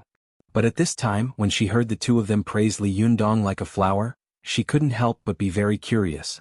When she went back to investigate, she found out what earth-shattering things Li Yundong had done. He had single-handedly defeated the joint attack of the Japanese cultivation world, and then defeated the arrogant Tamamo with Suyi, the three immortals, and the cultivators of the cultivation world of China and Japan. No matter how smart a woman in the world was, no matter how high her status and background was, it was inevitable that she would be curious when she encountered such a thing. Tanaka Misa was also a beautiful young girl. After spending a long time with Ise Chuyun, it was inevitable that she would feel that all men in the world were dirt. She felt that no man could catch her eye. But at this time, Li Yundong had appeared and he was very young and handsome. God, how could I, Tanaka Misa, only know about such a legendary figure today? No, I have to go and have a look. So, she followed him and even learned a few words of China at the last minute. When she asked this question, Feng Na was stunned for a moment. Then she shook her head and looked a little sad. No, he is not here. Ah? The Japanese were suddenly stirred up. What? We came here from thousands of miles away. It's fine if we can't see Wisdom King himself at the door of his house, but we can't even see him here? Tanaka Misa was even more disappointed. She immediately asked, are you one of the three immortals? It took Feng Na a lot of effort to understand the meaning of her half-baked China language. She said blankly, one of the three immortals? Are you referring to the sixth system in this shop? Tanaka Misa felt that her conversation with this girl was a little out of place. They had rushed all the way here and they had not been able to find Feng Na twice in a row. She was a little anxious and annoyed, but she was a businessman after all, and her observation skills were sharp. Soon she discovered that the atmosphere in the tea house was gloomy, and Feng Na was frowning. Tanaka Misa couldn't help but ask, what happened? However, she didn't know how to say this in China language. She just said it in Japanese and Ayase Chuyun, who was next to her, translated it for her in a low voice. Feng Na saw that Ayase Chuyun was extremely beautiful, and her temperament was even more outstanding. She was not inferior to Su Chan, Zi Yuan, or Zhou Qin at all. She knew that a woman with such a temperament must not be an ordinary person, so she calmed down and said, it's nothing. I'm just preparing to close the shop. As the saying goes, don't wash your dirty linen in public. If such a thing had happened in the shop, they would have to cover it up in front of their own people, let alone in front of the Japanese.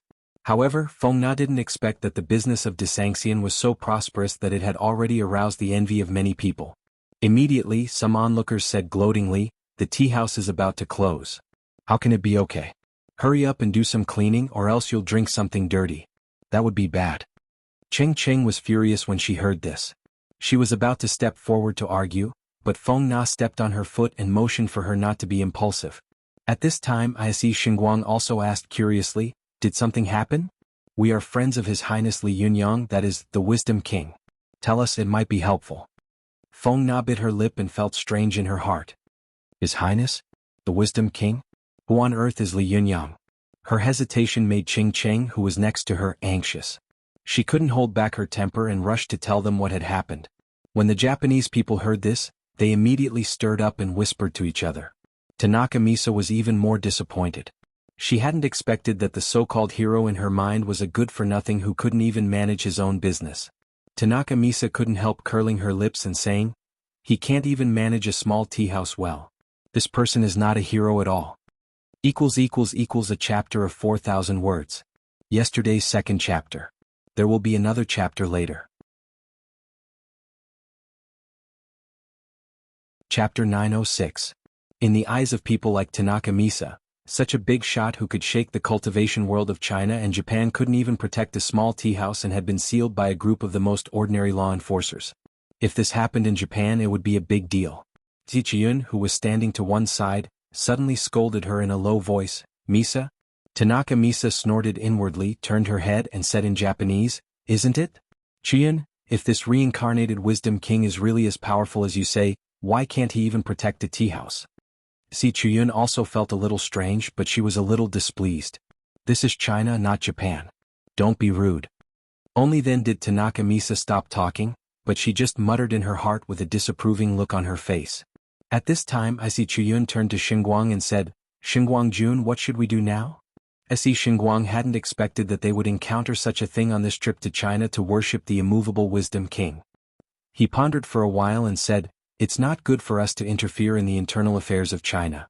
However, we have to find Wisdom King as soon as possible and tell him about our affairs and what happened here as soon as possible. Si Chuyun nodded gently and said, that's right, but where could Li Yundong be? Xingguang thought for a moment and said, find him. We must find him. After that, he looked around and said with a sigh, I didn't expect Wisdom King to be in such trouble. He must be in a very difficult and dangerous situation now. Just as the cultivators of various sects in Japan began to launch their own efforts to find Li Yundong's whereabouts, Zhou Qin, Ruan Hongling, and Lin Miao had already appeared in another place. The moment Zhou Qin got into the black hole, she felt that she was wrapped in a huge mass of energy. It was dark all around her, as if she was in the vast ocean, being thrown up by the stormy waves and then falling heavily.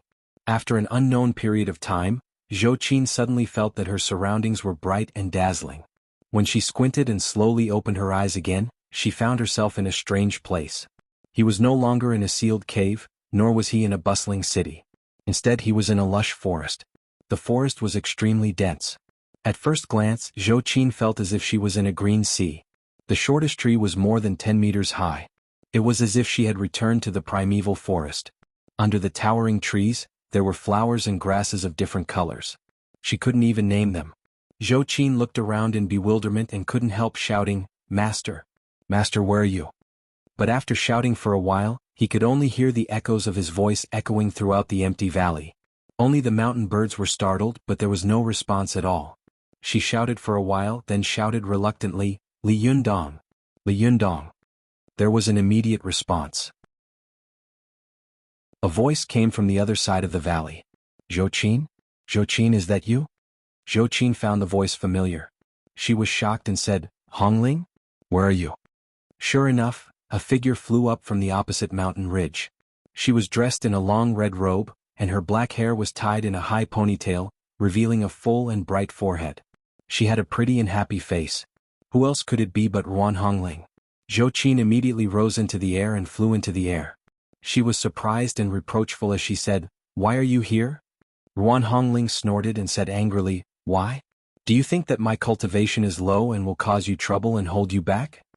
Zhou Qin sighed and said, "Even Master Wuhua doesn't know where this spirit space is. I'm afraid that even Master is in danger, let alone us. I'm afraid that if I get you into trouble, I won't be able to explain it to Ziyun." Ruan Hongling rolled her eyes, then smiled and said carelessly, "Since we're here, let's take it easy. Don't worry, it's okay. Aren't we safe now? Besides, you are now a lightning retribution master. Although my strength is not good, I have powerful magical weapons to protect myself. Don't worry, I won't hold you back. Besides, one more person means one more helper and one more pair of eyes, doesn't it?" Zhou Qin said helplessly, "What else can I say? Do you want me to send you back?" As she said this, Ruan Hongling was suddenly shocked and blurted out, "Ah yes, how do you think we can go back?" Zhou Qin was stunned when she heard this, then shook her head and said, "I don't know. Don't think about it now. Let's find Master first. Maybe if we find him, we'll know how to go back." Ruan Hongling muttered in a low voice, "If he knows how to go back, why didn't he go back earlier?" Her words made Zhou Qin's heart sink, but then she said, "Maybe he is looking for the mystical silver fox?" Ruan Hongling couldn't help but be a little worried. She looked around only to see the green mountains and the vast sea of green trees. She couldn't see the end at a glance and she didn't know where they were. It was more difficult to find a person than to find a needle in a haystack. Ruan Hongling sighed and said, "Alas, there are only two of us. How can we find him? Where can we start?" Before she could finish her words, she suddenly heard a voice coming from the valley, "Eldest Shiji, eldest Shiji. Hongling, Shiji Hongling." The voice was clear and familiar, and the pronunciation was a little strange. Zhou Qin and Ruan Hongling looked at each other and shouted in unison, "Lin Miao? You're here too?" They looked in the direction of the voice and saw a figure waving at them from the edge of the cliff in the dense jungle. Zhou Qin and Ruan Hongling immediately flew over. Zhou Qin said in shock, "Lin Miao, are you crazy? You haven't even reached the Zhuji phase yet. Why are you here?" Lin Miao looked a little embarrassed. She said with grievance, "How would I know? I just thought that the colorful divine light was very beautiful, so I reached out and touched it. When I opened my eyes again, I was already here."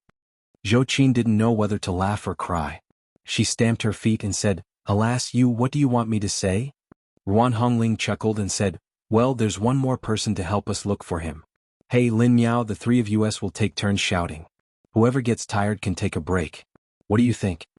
How could Lin Miao say no? She glanced at Zhou Qin carefully and said, "Eldest Shiji, I can also help you look for him. Don't be angry." Zhou Qin sighed and said, "Forget it. Anyway, we're here. Let's hurry up and find him." The three of them discussed for a while, and then Zhou Qin and Ruan Hongling flew in the air with Lin Miao, shouting and looking for him. However, there were mountains everywhere. They didn't know how long they had been flying before they reached a flat ground. The three of them shouted for a long time, but they didn't even see a ghost, let alone a figure. At this time they landed on the ground. Even though Zhou Qin's cultivation was relatively high, her mouth was a little dry. She looked around and couldn't help but feel at a loss. In such a big and strange world, where could they find him? Although Ruan Hongling's cultivation was higher than Lin Miao's among them, her foundation was the worst. She was so tired that she was panting like a dog. She put her hands on her knees and said, "Zhou Qin, take a rest. I'm so tired. My throat is sore from shouting." Lin Miao looked around, only to see that there was no village or shop in front of them. Behind them was a rolling mountain range, but in the distance was a boundless plain. She really didn't know where the end was. Lin Miao was secretly worried. After looking around carefully, she suddenly pointed to the ground and said, "Look." Zhou Qin and Ruan Hongling looked down and saw Lin Miao pointing to a wheel mark on the ground. Ruan Hongling exclaimed, "There's a wheel mark? But, this mark looks like a bicycle?" As she said this, she squatted on the ground and carefully looked at the lines on it. Then she raised her head and said strangely, "No, the tires of a bicycle have patterns. This one is neat and smooth like." At this time Zhou Qin said, "Like the wheel mark of an ox cart or a carriage." Ruan Hongling hurriedly said, "Yes, no matter what kind of car it is, there is a wheel mark, which means that there is someone. Let's follow this wheel mark all the way. I'm sure we can find him. Once we find him, we can ask about his whereabouts." Zhou Qin couldn't help showing a happy expression and praised, "Yes, what you said makes sense." Lin Miao also said happily, "Then let's hurry up." The three women's spirits were roused, and they immediately pulled themselves together, following the wheel marks to chase after it.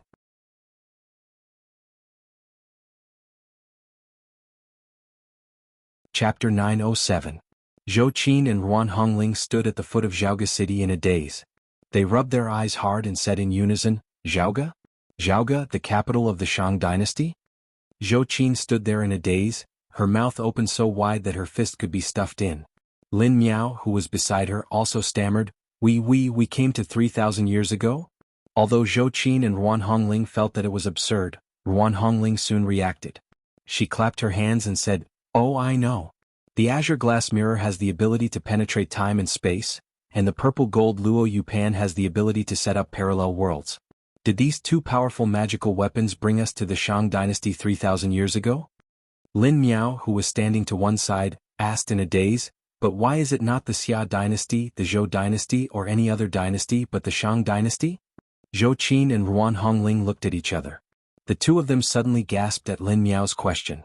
Zhou Qin couldn't help but say in a cold voice, "Could it be, because of Su Daji?" Su Daji was a household name in China.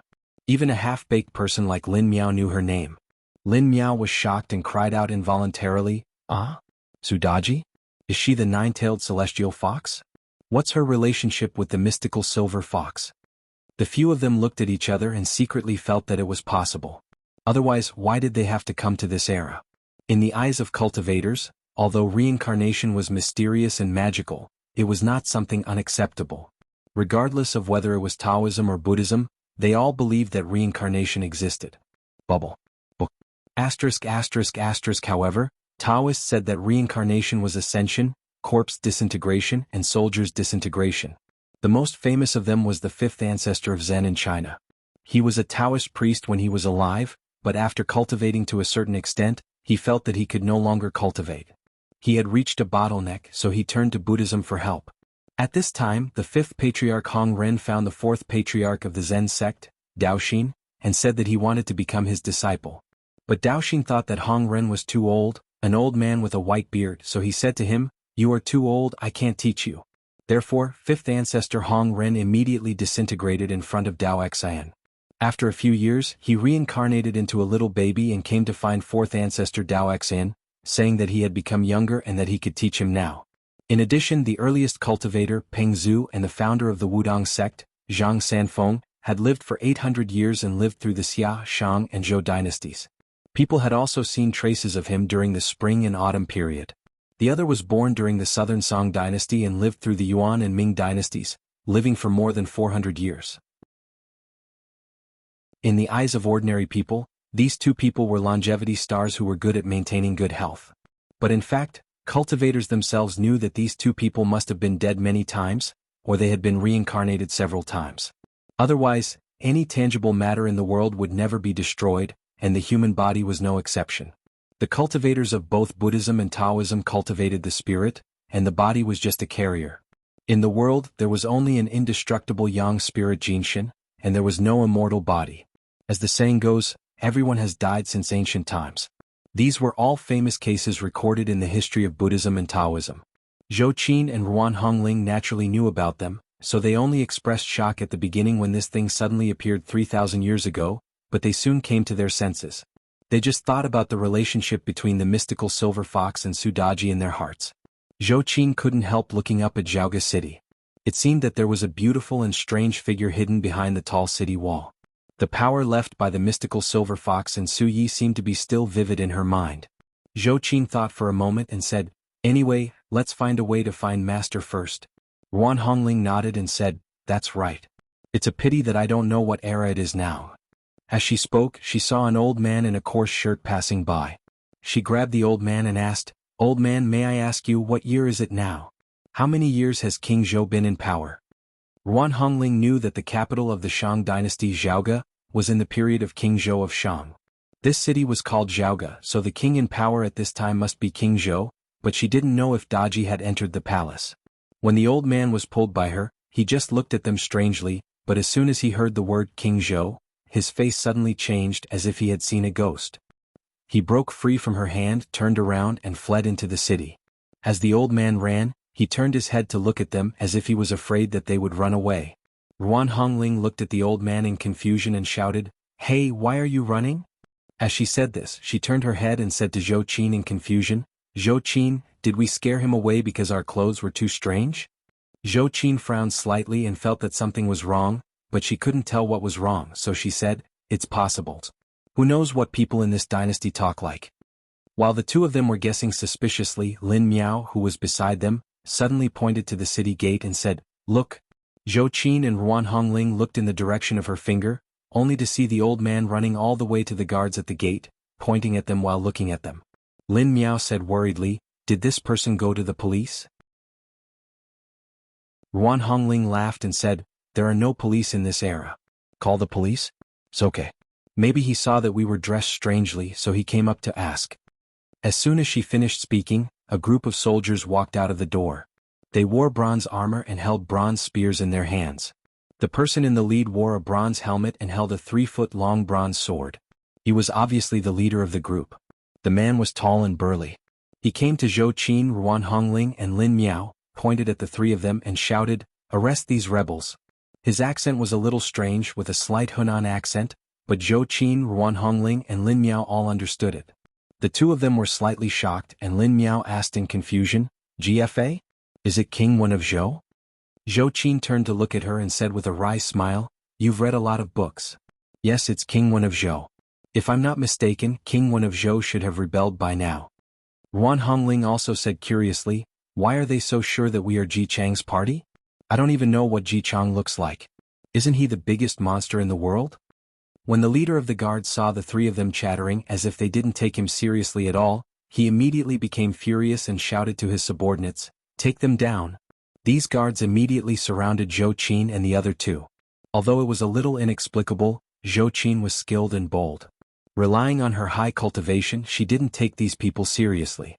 In addition, they found that she had come to the last years of the Shang dynasty through the glass mirror and the purple gold Luoyu plate, so they were more curious. Their previous nervousness and worry had been diluted a lot. Ruan Hongling also knew that these soldiers did not pose a threat to them, so she said with a smile, "Why are you so fierce? We are not Ji Chang's party. Is King Zhou still here? Please take us to see him." The leader of the guards flew into a rage. "How dare you say that you are not Ji Chang's traitor? Catch them and cut them into pieces." The soldiers shouted in unison and stabbed at Zhou Qin, Ruan Hongling and Lin Miao with their spears. Zhou Qin frowned and was about to make a move when she saw Ruan Hongling snort. A red light flashed beside her and swept across the copper spears in the hands of these soldiers like lightning. Suddenly, with a cracking sound, the copper spears were all cut off by Ruan Hongling's powerful magical weapon. Ruan Hongling's powerful magical weapon was similar to Ziyuan's, but it was a reduced version. Not only was it smaller, but it was also square, like a small and exquisite handkerchief. These soldiers were shocked when their weapons were cut off by the red caltrip handkerchief. They all retreated in unison. Ruan Hongling smiled proudly and said, How about it? Do you still want to take us back? Hey, take us to King Zhou obediently. The leader of the guards was shocked and couldn't help but take a step back. He shouted at Ruan Hongling fiercely, "Which sect are you from? How dare you make an enemy of my king? Aren't you afraid that your body and soul will be destroyed?"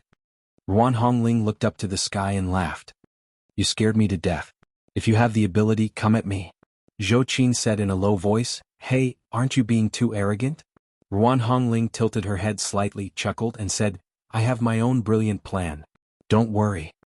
Zhou Qin thought for a moment and asked, "Do you want to make a big deal out of this so that Master will notice it?"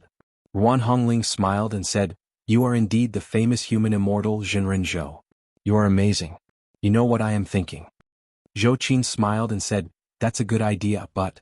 Before she could finish her words, she saw the soldiers retreat like a tide. Even the people at the city gate had left. She was slightly stunned. Just as she felt that something was wrong, she saw many people suddenly fly out of the city. Each of them was dressed in strange clothes and holding various powerful magical weapons. The leader was dressed in a white silk robe with one arm exposed. He was holding a golden iron whip in his hand. There was an angry round eye between his eyebrows, which was emitting 3 feet of divine light. He looked majestic and powerful. Zhou Qin looked over and saw that the leader was shrouded in an extremely strong force. Although she was a master of thunder retribution, when this person's eyes swept over her, she immediately felt the hair all over her body stand on end, and a chill ran down her spine. Although Ruan Hongling's cultivation was not high, she was also a knowledgeable person. She looked at this group of people with her mouth agape and tongue tied. She saw that the leader's cultivation was extremely high, even comparable to Li Yundong's. She couldn't help but be dumbfounded and said, "No wait. This is a master at the 9th level of heaven." But this was not the end. Before Ruan Hongling could react, she saw another 100 people flying up from behind these people, all of them surrounded by a layer of golden light. Ruan Hongling was scared silly. Oh my god, are they all golden bodies? When did the golden body become so worthless? Zhou Qin was also so shocked that her face turned ashen. She didn't even know how to speak. When she met a great master at the level of thunder retribution, she still dared to go forward and fight. But this time, a master at the 9th level of heaven came down, and another 6 masters of thunder retribution came, followed by more than 100 golden body fighters. How could they fight? Were they courting death? Even the reincarnation of Auspicious Sky couldn't withstand the siege of so many people. Not to mention the reincarnation of Auspicious Sky, even the mystical silver fox couldn't withstand it. Lin Miao's face was as white as paper. He said, "It's over. I didn't expect that I would die 3,000 years ago.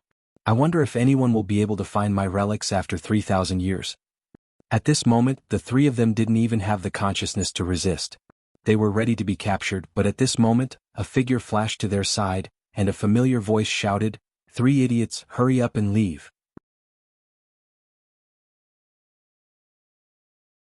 Chapter 908. When Zhou Qin heard this voice, she was overjoyed. She was very familiar with this voice, which made her worried. She immediately shouted, "Master?" When Ruan Hongling and Lin Miao saw Li Yundong appear beside them in an instant, they were both overjoyed. Lin Miao said loudly, "Master, we finally found you." Ruan Hongling laughed and said, "You came at the right time. Let's teach these guys a lesson together." Li Yundong glared at her angrily and grabbed her and Lin Miao in his arms. After saying this, he turned around and ran away. Zhou Qin run?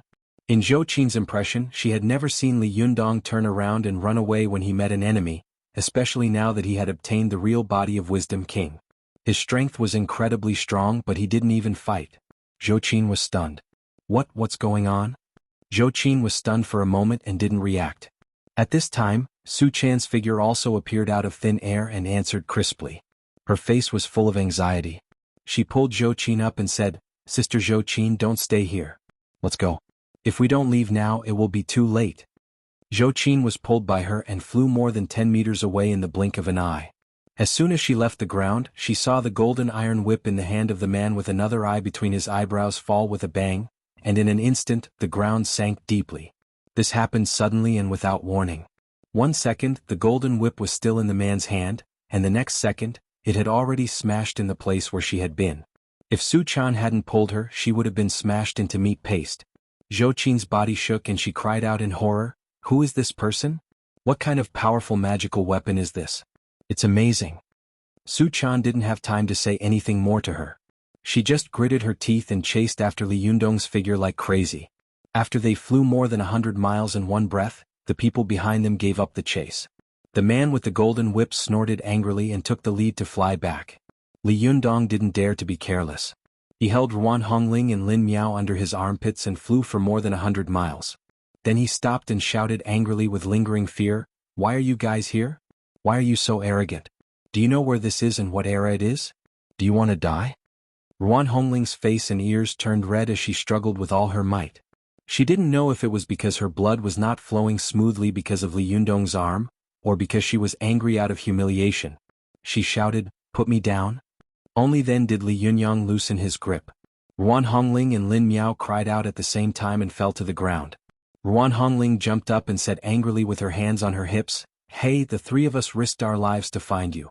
It's okay that you didn't say a word of thanks when you saw us, but you even scolded us." "Are you kidding me?" Li Yundong didn't know whether to laugh or cry. "Who told you to come to me? Isn't this just adding 1 yuan? Ruan Hongling remembered that her Shiji had been so worried about Li Yundong, and that she had come to this inexplicable 3,000 years ago to save him, but this bastard didn't appreciate it at all. She was furious.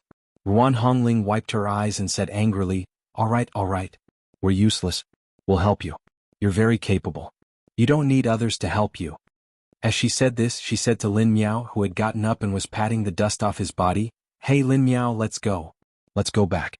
Some people here don't need us." Lin Miao raised his head blankly. "What are you talking about? I don't understand." Su Chan, who had been watching Ruan Hongling and Li Yundong quarreling, didn't know how to persuade them. But at this time Lin Miao, who was caught in the middle, pretended to be stupid, suddenly made her laugh. Lin Miao was very good at Chinese. How could he not understand at this time? Ruan Hongling was exasperated. "Lin Miao, why are you pretending? Don't you understand what I said?" Lin Miao smiled embarrassedly and said, "I just fell and was in a daze. I didn't hear you. What did you say just now?" Ruan Hongling stamped her feet and said, "Well, you can't get along with me either. You have a different mind. If you don't go, I'll go." After that, she angrily stomped her feet, turned around and left. Li Yundong looked at her back and laughed angrily. He shouted, "Hey, where are you going? Do you know how to go back?" Ruan Hongling stopped in her tracks and immediately turned her head angrily. "It's none of your business. Weren't you very fierce just now? How could we be idiots?" Li Yundong didn't know whether to laugh or cry. "You still say you're not? I think all three of you are. You called their King Zhou in front of the guards. He has a name Dxan. He's not called King Zhou. This is another name given by King Wen of Zhou and Ji Chang in order to slander King Zhou. It's just like how Emperor Yongzheng called his younger brothers Akaina and Saxiai in anger." Ruan Hongling was stunned again. She said unconvinced, "How would I know that King Wen of Zhou had already rebelled at this time?" The two of them quarreled fiercely. At this time Zhou Qin couldn't help but stand up and say, Okay, don't be angry. Master is also worried about our safety. We'll be there soon." As she said this, she walked over and took Ruan Hongling's hand. "Don't be angry. I think Master is afraid that if something happens to you, he won't be able to help Ziyuan." As she said this, she turned to Li Yundong and said with a smile, "Isn't that right, Master?" As she spoke, she winked at Li Yundong. However, Ruan Hongling didn't buy it. She sneered and said, "Come on, don't talk about it. You're the same as my Shiji. You're all different. Humph, you weren't as powerful as me before, but now you're powerful enough to show off." Her words were unforgiving, but in the end she didn't take another step forward. Ruan Hongling also knew that if she got separated from Li Yundong and the others in this unfamiliar place, she would probably stay in this damn place for the rest of her life and never be able to go back. However, Ruan Hongling had always been sharp-tongued. Although she admitted defeat in her heart, she refused to admit defeat verbally. Li Yundong also knew her temper, so he smiled bitterly and said, Okay, it's all my fault, okay? Ruan Hongling had been ridiculed by him. Li Yundong had no choice but to turn his face and say helplessly to Zhou Qin, "Why did you think of coming here? How did you get here?" Zhou Qin looked at Li Yundong fixedly and said, "Master, you and Su Chan suddenly disappeared. Do you know how worried Ziyuan and I were? We thought you had." As she said this, her voice trembled slightly, but she couldn't continue. Su Chan, who was standing to one side, also tried to persuade him, "Yundong, they have good intentions. Don't blame them. There is strength in numbers. If we work together we might be more powerful. Li Yundong glared at her and said, More powerful? Then why did we run just now?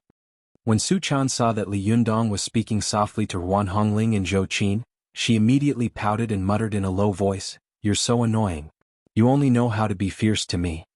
Li Yundong ignored her little girl's thoughts. He turned his head and said loudly to Zhou Qin, Do you know who the man with the golden whip just now was? His loud voice seemed to be directed at Zhou Qin, but in fact, it was for Ruan Hongling who was next to him. Zhou Qin naturally knew and asked cooperatively, Who is that person? Although Ruan Hongling was indignant, she also pricked up her ears curiously. Li Yundong looked at Zhou Qin speechlessly and said, Grand Tutor Wen, this person is Grand Tutor Wen. Zhou Qin was shocked. Grand Tutor Wen? Is Grand Tutor Wen so powerful? At this time Ruan Hongling had no time to be at odds with Li Yundong. She said in surprise, Then is he the legendary Golden Whip of God? Li Yundong nodded. Grand Tutor Wen is a great master who is only one step away from becoming a golden immortal. If I fight with him alone, I only have a 50% chance of winning. Don't you see that he has so many powerful helpers behind him? Moreover, do you know how many masters there are in Zhaoge City? Moreover, do you know that sect leader Tong Tian, heavenly primogenitor, and Taoist Juanti are all watching from the side? Zhou Qin and Lin Miao listened with their eyes wide open. They didn't feel very shocked, but Ruan Hongling, an inner disciple of an orthodox cultivator, was so shocked that her mouth was wide open. Tong, sect leader Tong Tian, heavenly primogenitor, and Taoist Juanti are also here? Why didn't I see them? The name Taoist Juanti sounded a little strange. He was originally the second sect leader of Western Taoism. Later, he abandoned Taoism and became a Buddhist, so he became the famous Master Bodhi in the future. On the other hand, the names Tong Tian sect leader and Yuanshi Qianzuan were simply too deafening. Ruan Hongling herself was a genuine Taoist disciple, and Taoism worshipped the three clear emperors, namely the Grand Clear Taishang Laojun, the Yinqing Yuanshi Qianzuan, and the Prime Clear Tong Tian sect leader. But two of the three main gods had come at once. What did this mean? This was equivalent to believers of Jesus Christ seeing God, believers of Muslims seeing Allah, believers of Buddhists seeing Buddha himself. Li Yundong said to Ruan Hongling with a wry smile, I can feel their existence but you can't. Ruan Hongling also knew that if she could sense the existence of sect leader Tong Tian and heavenly primogenitor, then these two guys would not be the three gods of Taoism, but imitations. Ruan Hongling was a little confused and said, But, why did they come here instead of staying in the Purple Cloud Palace? Li Yundong looked at Ruan Hongling with a strange face and said, Haven't you figured it out yet? I wonder what dynasty this is? The Shang dynasty. Ruan Hongling said in surprise. Li Yundong said, Yes, don't you know that King Wen of Zhou Jichang has rebelled and is about to attack Zhaoge? The War of God's Investiture is in full swing. The War of God's Investiture? Zhou Qin and Lin Miao suddenly said in unison. Li Yundong nodded and said with a serious face, That's right. Zhou Qin's heart skipped a beat and she said thoughtfully, Could it be that, the mystical silver fox came to this era on purpose? Li Yundong shook his head and said, I don't know about that. However, if I'm not wrong, Su Daji should be the previous incarnation of the mystical silver fox. The reason why the mystical silver fox came here is probably to see Su Daji's strength and body when she was defeated and fled, and then to make a comeback. There will be another update in a minute that you're tuning in to the Han Li's Wuxia Adventures YouTube channel. We're so grateful for your support and don't forget to subscribe to join us on this incredible journey through captivating stories. Your generosity through donations truly makes a world of difference, as it's the primary source of revenue that allows me to expand and enhance this channel for you. Thank you from the bottom of my heart for being a part of this adventure.